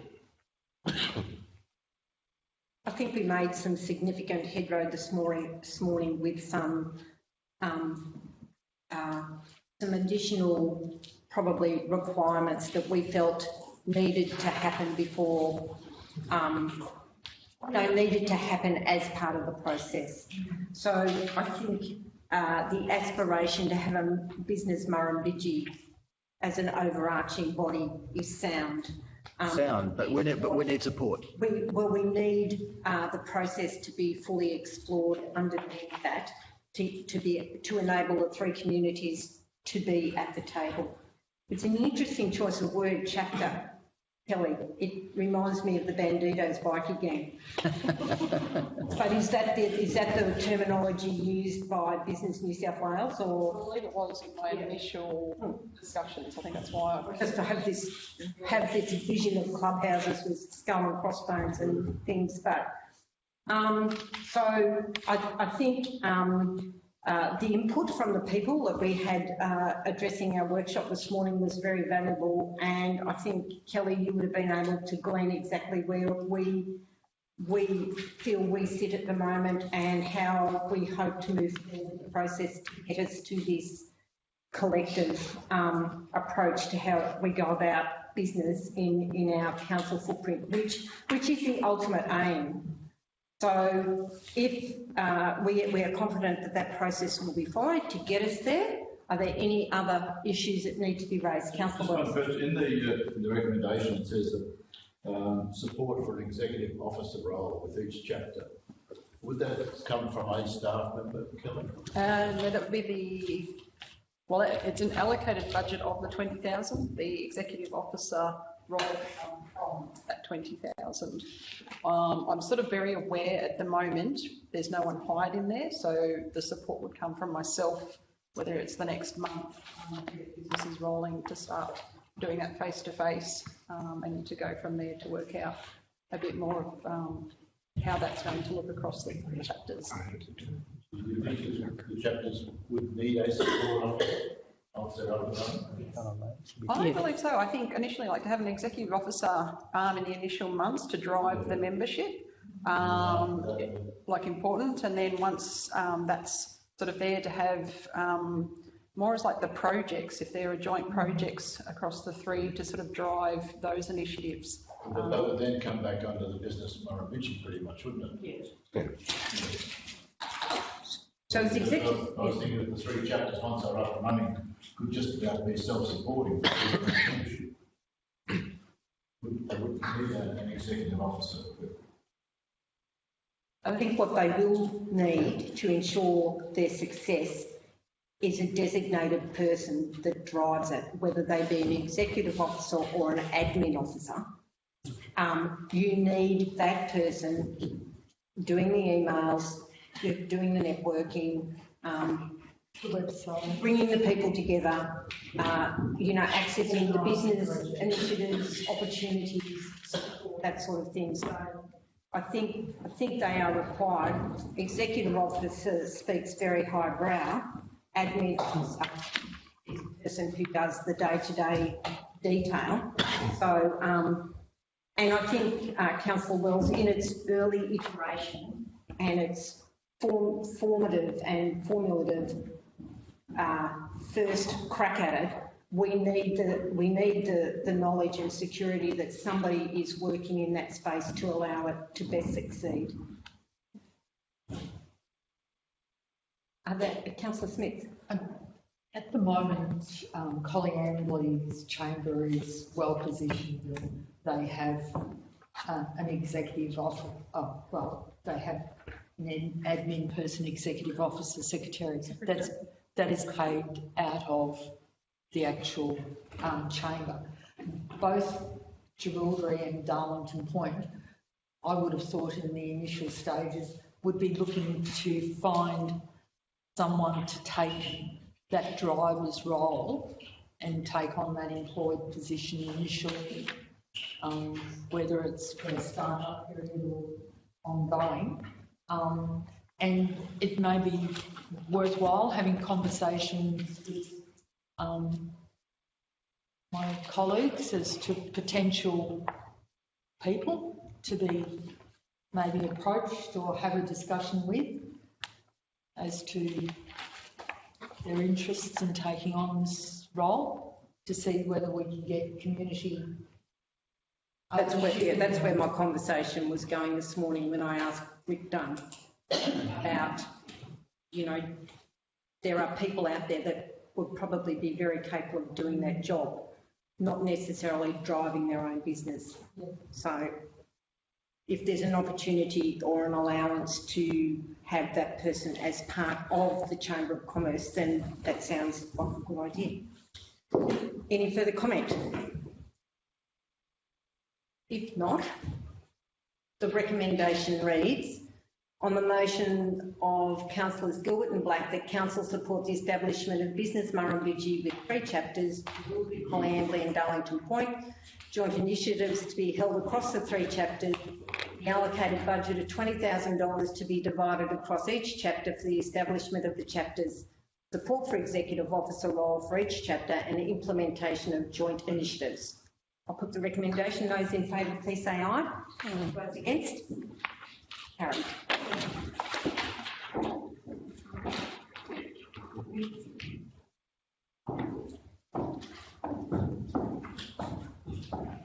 Just to be different. Sorry.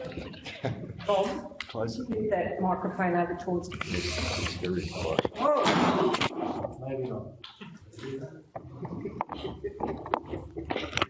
was a good idea. Just lost 8 people.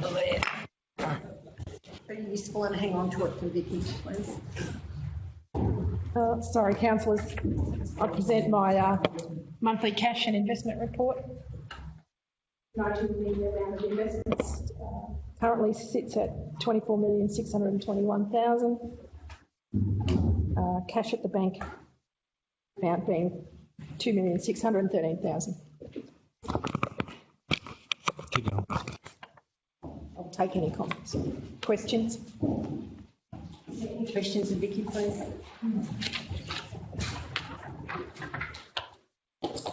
No? Not something like to move the officers' report. Noted. Somebody move, please. Move Councillor Kirby. Seconded Councillor Brown. Those in favour, please say aye. Those against? Carried. Thank you. Item number 10, please. Councillors, just a comment or some information on the current loan borrowings. You'll note that loan number 162 is due to be finalised within this financial year. And the internal loan is ongoing. That's finished. It will be. Oh, Somebody like to move? Councillor Churgley, Councillor Smith, any comment, questions for Vicky? If not, I'll put the recommendation. Those in favour, please say aye. Those against, carried. Thank you. Item 11, please. Councillors, this is a requirement of the new council implementation fund to report on the expenditure to date. See that 6 million initially received. $5,000. The project for the Telstra tower. It's one of those projects. I tell you what, we're going to wait as long to pay them as they've taken to put the hardware on the tower. It just shows up on our bill. Unfortunately, it shows up on our monthly bill. Again, seriously? I gave my creditors staff a bit of a fright. Certainly, we commented there also about the information technology upgrades that we're certainly delaying the asset management and the customer service modules. They are very extensive modules, and in fact, we're looking at alternatives for the asset management component that could perhaps take in more GIS and strategic. So we're still looking at that. So that you haven't paid for these modules that are just sitting there? No, we don't have them implemented at this stage. Okay, so it says here that they've been delayed. Is there a time to the delay? Look, we're still looking at 18 months to 2 years. Certainly we want to get a stable set of financial statements and people set there before we... It's a big resource to add those particular modules. They are time consuming, and we're limited in resources at the moment. Is there any further comment? Councillor Smith? I'd just like to say that it was the auditor's recommendation that we certainly bed down the first half of our software and look at 18 months, 2 years from now.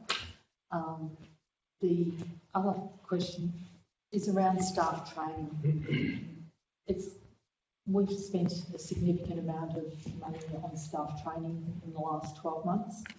And are we able to actually get some review of what has been undertaken and what the return is to the organisation on that staff training, on all that staff training?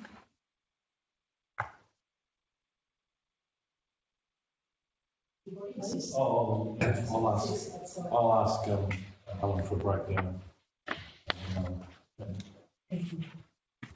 Any further questions? If not, somebody like to move? Councillor Smith, seconded Councillor Black. I'll put the recommendation that the contents of the new council implementation fund 2020 report be noted. Those in favour, please say aye. Those against, carried. Item number 12, please. Hold it, community fund. Again, councillors, this is a requirement to report to you quarterly from the original funds monies granted as set. Amalgamation. The attachment shows the expenditure to date on most of those individual programs and how we sit. You can take any questions. It states here that the Jewellery Preschool project has been deferred, so that funding, which I can't remember how much was it? That's the 45,000 in the original community grants. Yes. So do you remember the $1 million that we had to give to the community? So, all bar that one, and they did request to use the funds for the LEAP program on the centre. So the question I'm asking is, have they already used that money on an identified project, or is it still there available? Hasn't been allocated. Okay. I think the idea is actually to add that to the funding when if we get to spend. Yes. Okay. Are there any further questions, Councillor Brown? Yeah, I missed that. Is this on the go now? We, 2 meetings ago, we voted that given go on exhibition, then we're going to carry on with it. Where are we up to? It's still in the hands of Crown Lands to do their tick off. Continue to head with getting the plans done and everything else like that are all going for that time. I received a letter from the childcare centre about the other day about an alternative to if this falls over, and so we're working through that. That's land within the estate that they could go. So that could be an alternative. That won't change much. So we're hoping that the plans will be done. We'll go to tender. We'll do all of these sort of things based on there. And I've been assured that the only variation that we could see from that if we move the location would be some drainage to primarily with those things. So that would be the preferred location. That's the preferred location. So central. And we have had local member intervention. We have had staff obviously working very hard at trying to get that, but the Crown Lands march to their own beat, and it is very difficult to progress. But I attended a Zoom meeting regarding this development yesterday, and they are moving ahead with everything. It's just the security of the land, which is the issue at the moment, but they do have Plan B. So they're very positive, and they were trying to put in a time frame, and, ideally they want to be ready to rock and roll by the commencement of, end of January next year.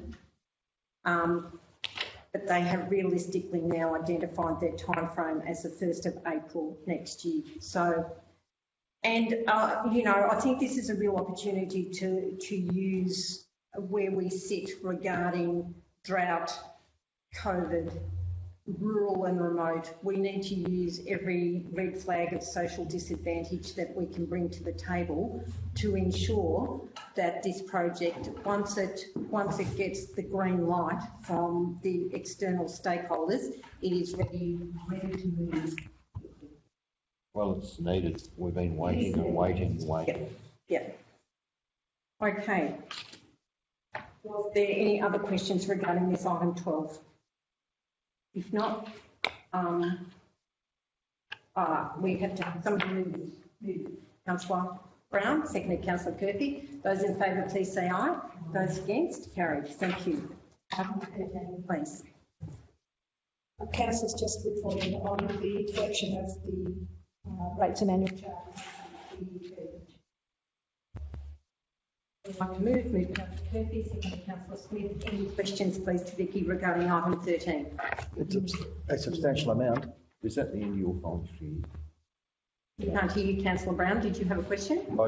Is that the end of the financial year and we're still 400,000 in arrears? That's not good. That's how I read it. What's the last year?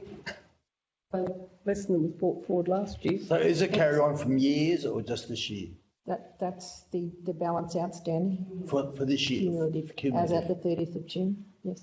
So you'll see there's a brought forward balance at the start of the financial year, Oh, that's up there. It's 400. Have you improved? Yes. And but Vicky, as a matter of interest, has much approach been made to council regarding accessing hardship? I have had 3 queries. Yes. One sorted. I'm not sure whether it was actually trying to fit under drought hardship or COVID hardship for determination. So at this stage, whilst there have been some queries, only the one on the table. Any further questions for Vicky? Just a statement, we got 93.55% of our rates, which is, I'm sure, a much better percentage than many other councils. So. It does very clearly speak to the fact that our rateability as a council is small. And as Councillor Smith said, 93.55% is a pretty good get of rate revenue. Okay, I'll put the recommendation, which is on the motion of Councillors Murphy and Smith, that the contents of the rates and annual charges collection report as at 30th of June 2020 be noted. Those in favour, please say aye. Those against, carried. Thank you. Item number 4.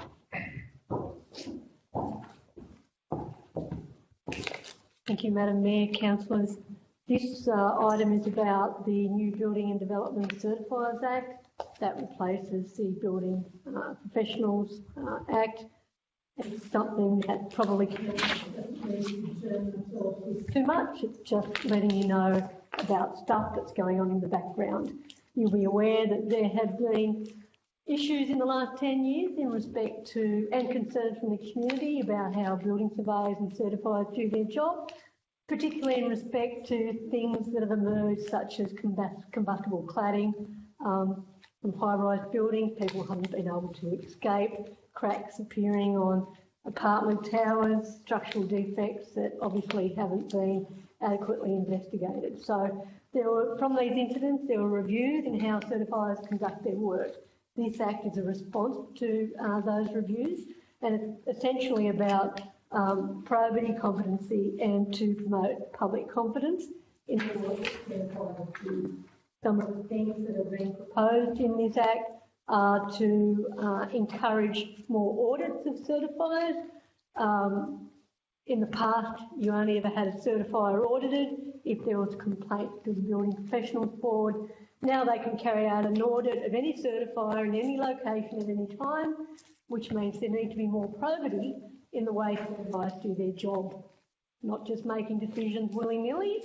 You actually need to have good reasons for making your decision, and there will be various methods that are enacted that certifiers will need to follow. There's a range of other things that the Act proposes, more opportunity for certifiers to get involved in compliance work and some terminological changes. Somebody like to move, please. Move Councillor Churgman, second Councillor Kirby. I'll open up for comment. Is there any comment or questions of Kelly, please? If not, I'll move the recommendation. Those in favour, please say aye. Those against, carry. Thank you. Item 15, please. Vicky.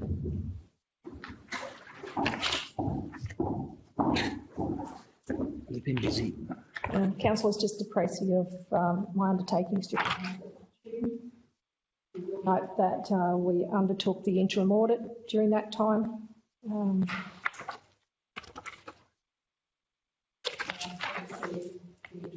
Management letter within the last week. So. Okay. Somebody you'd like to move? Move Councillor Black. Are there any questions of Vicky, please? Councillor Smith. How are we progressing with our internal audit applicants? We have 7 responses to our request the tender. So that report will be going to the Carrick meeting next week.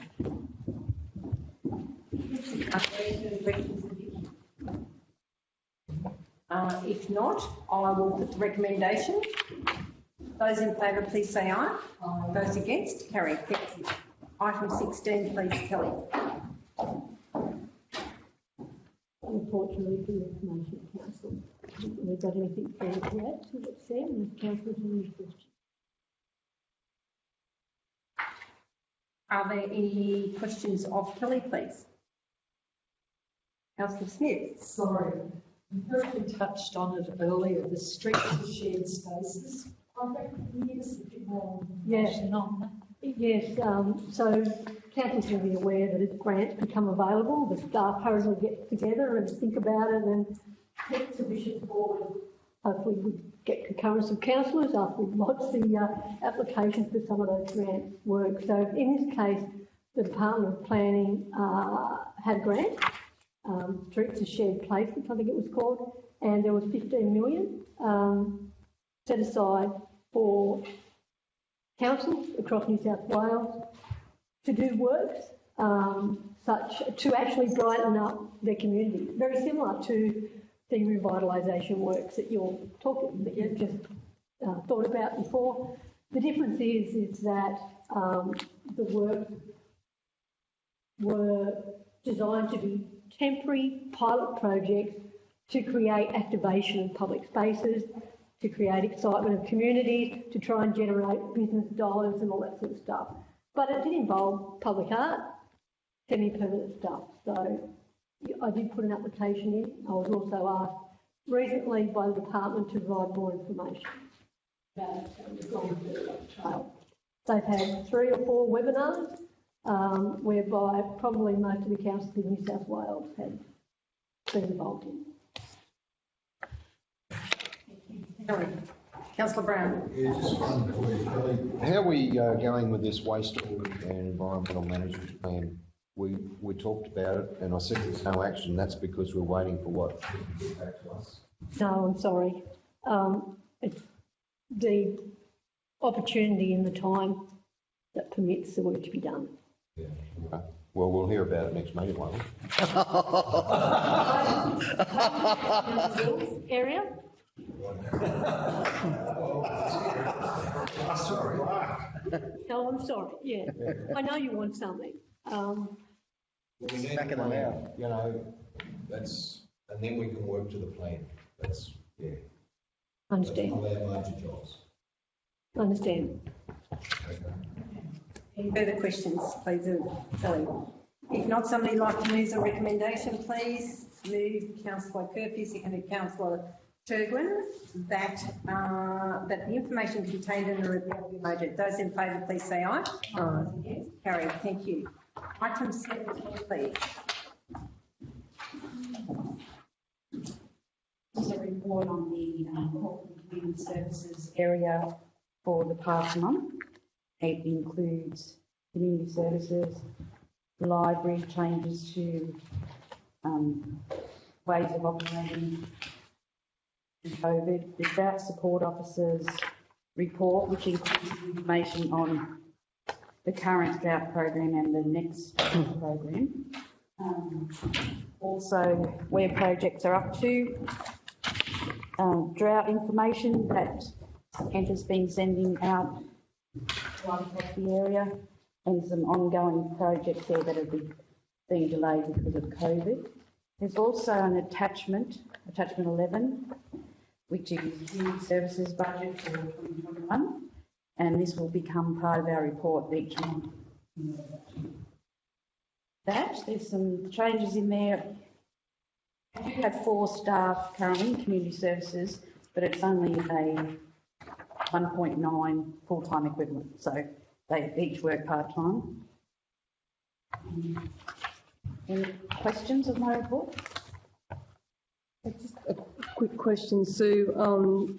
So the home modifications and the maintenance for the elderly are still... They're still going ahead. They're still getting referrals from the OTs in Griffith, and they're still going ahead. Well, that's good. Any other questions? And just this preparation of data for insurance claims with Zurich and Statewide, were they facing claims? No, they were vehicle damage and also the Jerilderie Gym, which is now, they've started work on their IT. But they have been given the go-ahead for that, for damage that was caused, storm damage. Yeah. Okay. The wheels move slowly. Yeah. Thank you, Sue. Are there any further questions of Sue, please? If not, the recommendation reads, would somebody like to move this report? Firstly, moved Councillor Murphy, seconded Councillor Chugwin, that the recommendation reads, the information contained in the management services monthly report be noted. Those in favour, please say aye. Those against? Carried. Thank you. Item 18. Thank you, Madam Mayor. Monthly report for economic and tourism development. It's probably small once a month and through route, and we should be receiving the updated hard copy of that shortly. Murrumbidgee Trails Visitor Guide, third draft is due tomorrow. So meeting with them just to get that all organised, and the stats from our social media ads going across various social media channels posted there. Thanks. Somebody like to move, please? Move Councillor Brown, and Councillor Smith.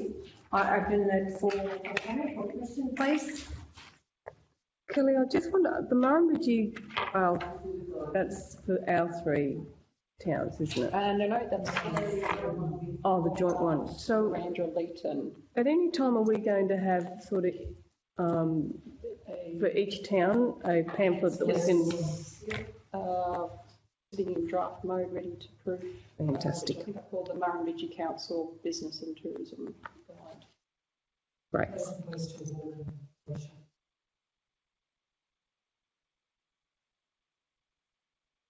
Kelly, I was just wondering, we now have a full page in the Southern Arena News each week, and I was wondering whether there was an opportunity for you to make a contribution to that. Am I allowed to ask that? Well, depends what the contribution is. Well, song and dance. no, recipes. just something written, will we, or it's pictorial or something like that, so that. But there has been some business stuff going. There's a few bits, but I'm sort of open. Anne and I liaise over. Yeah, I just think it's an opportunity to beat our drum a little bit. There's only so much you can say each week, but perhaps even, like an update for the Kidman Way, how its traffic has been impacted from COVID. Just those sort of things, general interest things, and any business, small business initiative workshops or webinars or I know it's on the website and I know it's on different things, but perhaps some people read the paper. Probably not a lot of people, but some people read the paper. So. And as you could probably appreciate, we do have a column. We've got a page every week. So we're always open to councillors sending through little things that might jog our memory in something that we can put in that may be of use, instead of us trying to find everything all the time. So yes, more than welcome for anybody to send that stuff through. To do that. I don't want to be in a position where we're just regurgitating, saying things in a different way. At the end of the day, people will get to the page, they get a sense, they'll be exactly the same as it was, and then they're going to stop looking at that page. Well, there's one I heard about today, a tourism thing I heard about today, is a boat trip a tinny trip from Darlington Point to Hay. And if it wasn't for, things like that should be on there. It's just, what a wonderful bloody great idea that somebody's come up with. They are selective about who they let in it. And by the way, you're cooking at the barbecue for Yes. breakfast in the morning too. When it's launched. Oh, another one. A bloke come through on a canoe from Wayland down the other day going through to Adelaide. Well done. That's newsworthy. And that's interesting, and that's actually what people like to read. Without Is there a website for it? people, there's people really only require compliance information when it directly affects them. So small, succinct messaging in that part is good, but it shouldn't pervade the whole of the page. There should be lots of general interest stuff that's happening out there in our community. Kelly, I did read here where there's a photographer coming in mid-August. Is he going to come to Jerilderie?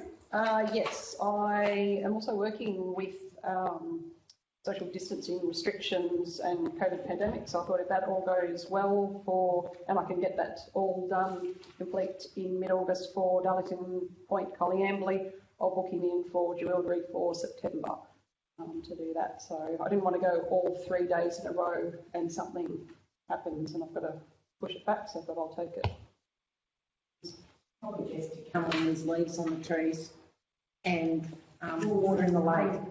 Yeah, so, okay, thank you. Are there any further questions of Kelly, please? Councillor Brown. One thing you could float in the paper as a newsworthy item is talking about, creating chambers of commerce. Absolutely, yep, absolutely. Yeah. Hopefully we actually get that in the paper without even being in our section. Yeah. Press release. Any further questions? If not, would somebody like to, no, we've moved, Councillor Brown and Smith, so I'll put the recommendation which reads, the information contained in the Manager of Economic and Tourism Development monthly report being noted. Those in favour, please say aye. Those against, carried. Thank you. Item 19, please. This is my monthly report. So you're still having weekly Limo updates and things like that over the border or anything? Yeah, there's a weekly, well, twice a week at the moment, Mondays and Fridays. The Riverina Murray group out of Wagga. Okay. Are there any questions of Steve, please? Yeah, how are we going with our asset update with regard to roads? You spoke to us about last week. Yeah, the other week. So yeah, we're meeting again with both Will and Steve in the next week or so on the parameters of the design. I don't know if they're taking any other further data or anything. I've got some more information to talk to you as far as management. Yeah, all right.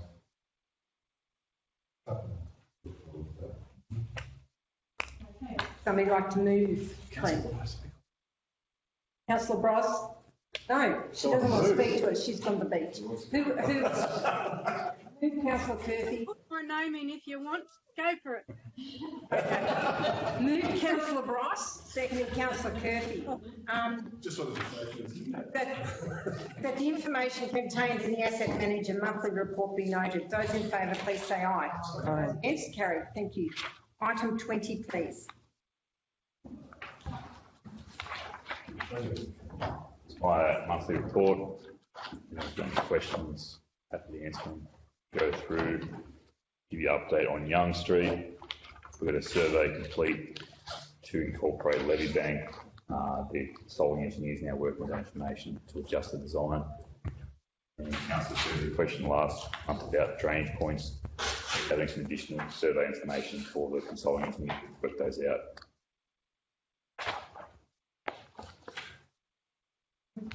Okay. Are there any questions of, yes, Councillor Brown? Okay, I'm just curious to know, can you tell us about the boat ramp and what you told me privately, like these guys are from Victoria? The boat ramp, the Comdane that run boat ramp, they're based out of the Echuca office. all their staff and contractors have a pass to come and complete the work. So when I spoke to when the border restrictions came in place, there should be no impact on the works that they're conducting there. Oh, good. That's good news. Thanks, Will. Councillor Curfew. One comment, we made comment about the subdivision, NBM engaged to provide details of network. We're looking also at the communication with Transgrid and fibre in regards to the new subdivision, or are we leaving that one alone? So we don't know NBN what they've put in there. At the end of the day, we can say that they put fibre in there, but how it could be copper to fibre to get there. But then again, there is fibre within the town of Darlington Point. We've actually got fibre to the office. So it may depend. We'll be asking those that we might be able to get from fibre directly down to there, and all of those places be lit up with fibre. So these are all conversations, but the plan will be from what NBN can put in to that subdivision to bring it forth. Ideal world would be fibre all around, but that would be at our cost, totally. So it'll be a cost benefit at the end of the day. Massive selling point for the opportunity for speed in the. Have fibre to the curb, absolutely fantastic. Worth investigation, thank you. Yeah. Stuff the price of the blocks. Oh, and on the second point, great job with the body parking area, that the drainage and that held up in that rain. Very good job. I also know there is on the 20th of August, you have your RMS meeting, and there is still on the agenda is that full development of that corner with the RMS. So that may need to be looked at in further detail. So Is that the Kidman Way corner? Yep, the Kidman Way corner. That's an opportunity for council to do work, take some money off the state or feds, and put some money back in their coffers. It'd nearly be either us or RMS themselves on that corner. They're doing full-time work on that corner. Intersection. Yeah. Okay, any further questions, please, of Will? If not, would somebody like to move? Councillor Chugwin, seconded Councillor Curfew. That the information contained in the Operation Manager / Maintenance monthly report be noted. Those in favour, please say aye. Aye. Carried, thank you. Operations Manager Construction. He's on leave until the 19th of August, so if there's any questions that I can pose to him at that date, and get back to you then. Or there's something else that William might be able to follow up on. Are there any questions? Report. Well, Bedcoven Avenue, maybe. What's the progress there? Yeah, well, it's set for construction, for starting in September, like it always has been. Rationale, best time to do the work rather than in the cold, in the freezing cold, and everything like that. So that was what it was always set down for. It's still on that pace for September. Okay, any further questions? Not somebody like to move, please. Councillor Brown, seconded Councillor Black. That the information contained in the Operation Manager's Construction Monthly Report be noted. Those in favour, please say aye. Those against, carried. Thank you. Operations Development Applications approved under delegation, please. Again, council, this is a standard report, just to let council know of the applications that have been dealt with in the last month and determined. Does anyone have any questions? Any questions? If not, somebody like to move, please. Move Councillor Curfew, seconded Councillor Black. That the information contained in the development applications approved under delegation June 2020 be noted. Those in favour, please say aye. Aye. Against, carried. Thank you. Item 23, please. It's just the monthly biosecurity report. Questions around Speak, please. Councillor Smith. I've never heard of this African love grass. It's a nasty one, mate. quite a lot of areas. On roadsides, plus too. We want some in your garden. Is it a bird or? No, it's a invasive Grass. Semi-official. So how far has it infiltrated the golf course? It's through a fair area there, yeah. So what have we used on it, Agent Orange? Sorry. Okay, so thank you for that. Are there any further questions of Steve? If not, somebody like to move his report, please. Move Councillor, seconded Councillor Brown. That the information contained in the biosecurity sale yards, truck wash and noted. Those in favour, please say aye. Aye. Those against, carried. Thank you. Item 24. Will. Okay, there's works report. Few things I want to highlight. We got our waste concrete at Darns Point Landfill and Colleen Depot crushed, which is now material we can use. Each of our landfills, we had all the green waste shredded, which we can reuse that material as well. Now I'd like to show you attachment number 15, which is a forecast of our road list of 50 million based on Darns Point Depot. And we've been working on a bit of a program here that gives an idea when our roads are forecast to be graded. So that's live helping and gets updated several times a week. And we're looking to try and forecast it as far ahead as we can. And that schedule's developed with myself and the actual operators completing the work to make sure that it's achievable and realistic. So don't be worried, we're not going to provide you with the Gantt chart every meeting, and probably more likely the calendar that you'll see for a couple of months ahead.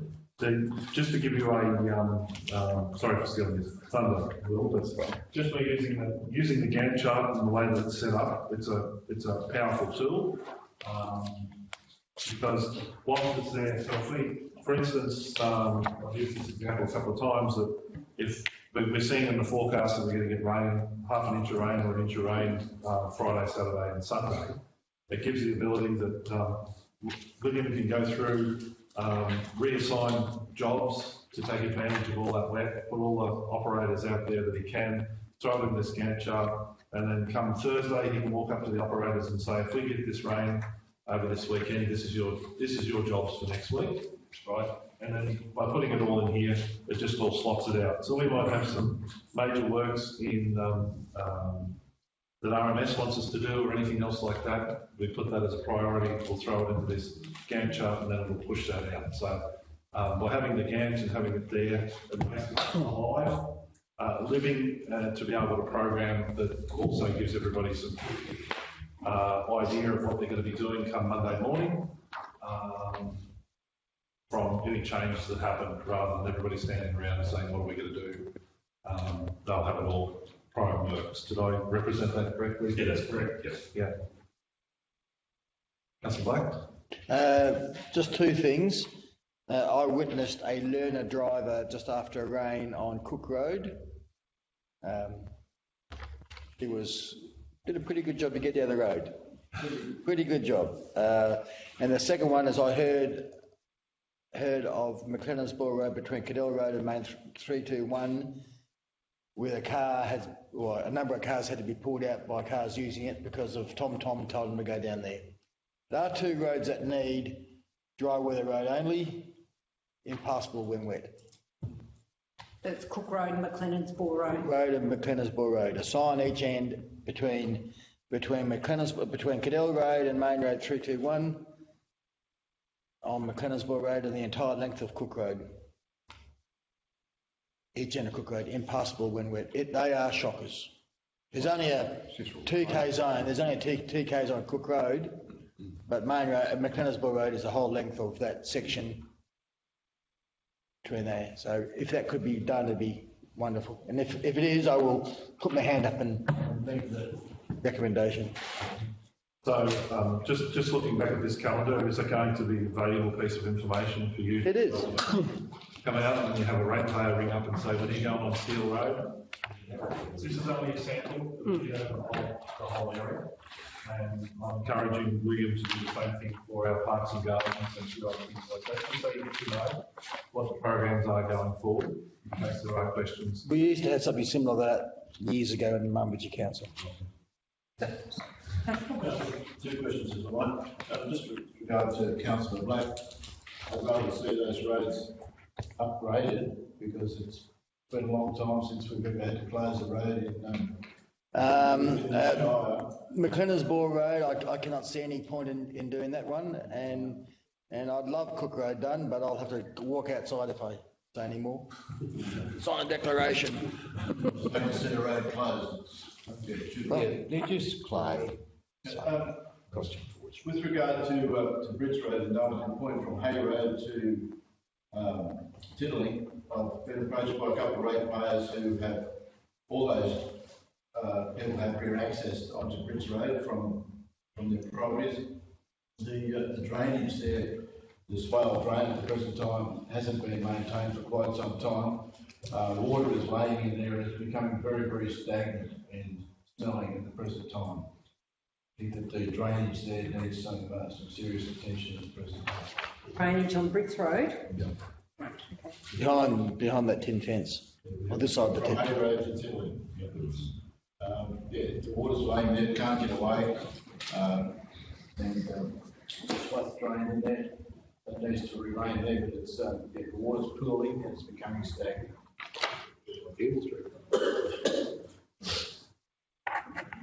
One other with the town maintenance, with regard to fire breaks around the town, starting to come out of the winter period now, and with the amount of growth that's around, especially in the national parks and the common down the back, can we get some sort of plan in place to reduce a lot of that fire hazard for the coming season, please? I think that's paramount for each of the communities, Councillor Wells, because as we alluded to before, the growth is really significant out there. So, under advisement, please. Still allowed to use Roundup. Same one as along Showgrounds Road, that'd be good. Okay, any further questions or comments, please? If not, somebody would like to move, please. Move Councillor Brown, seconded Councillor Curfew. That the information contained in the progress report be noted. Those in favour, please say aye. Those against, carried. Thank you. Okay, we are now going to move into confidence. Somebody like to move that we move into confidence, please. Councillor Black, seconded Councillor Gilbert. Those in favour, please say aye. Those against, carried. Somebody like to move, please, that we move back into open council. Move Councillor Smith, seconded Councillor Gilbert. Those in favour, please say aye. Those against, carried. Thank you. Record. Item number, what was it? 25. Item number 25, backpacker accommodation. Councillor Wells and Curfew declared their pecuniary interest in this item and vacated the building. It was resolved on the motion of Councillors Black and Shergren that in relation to the information as detailed in the table backpacker accommodation report, A, neither an occupation certificate nor a building information issued by council.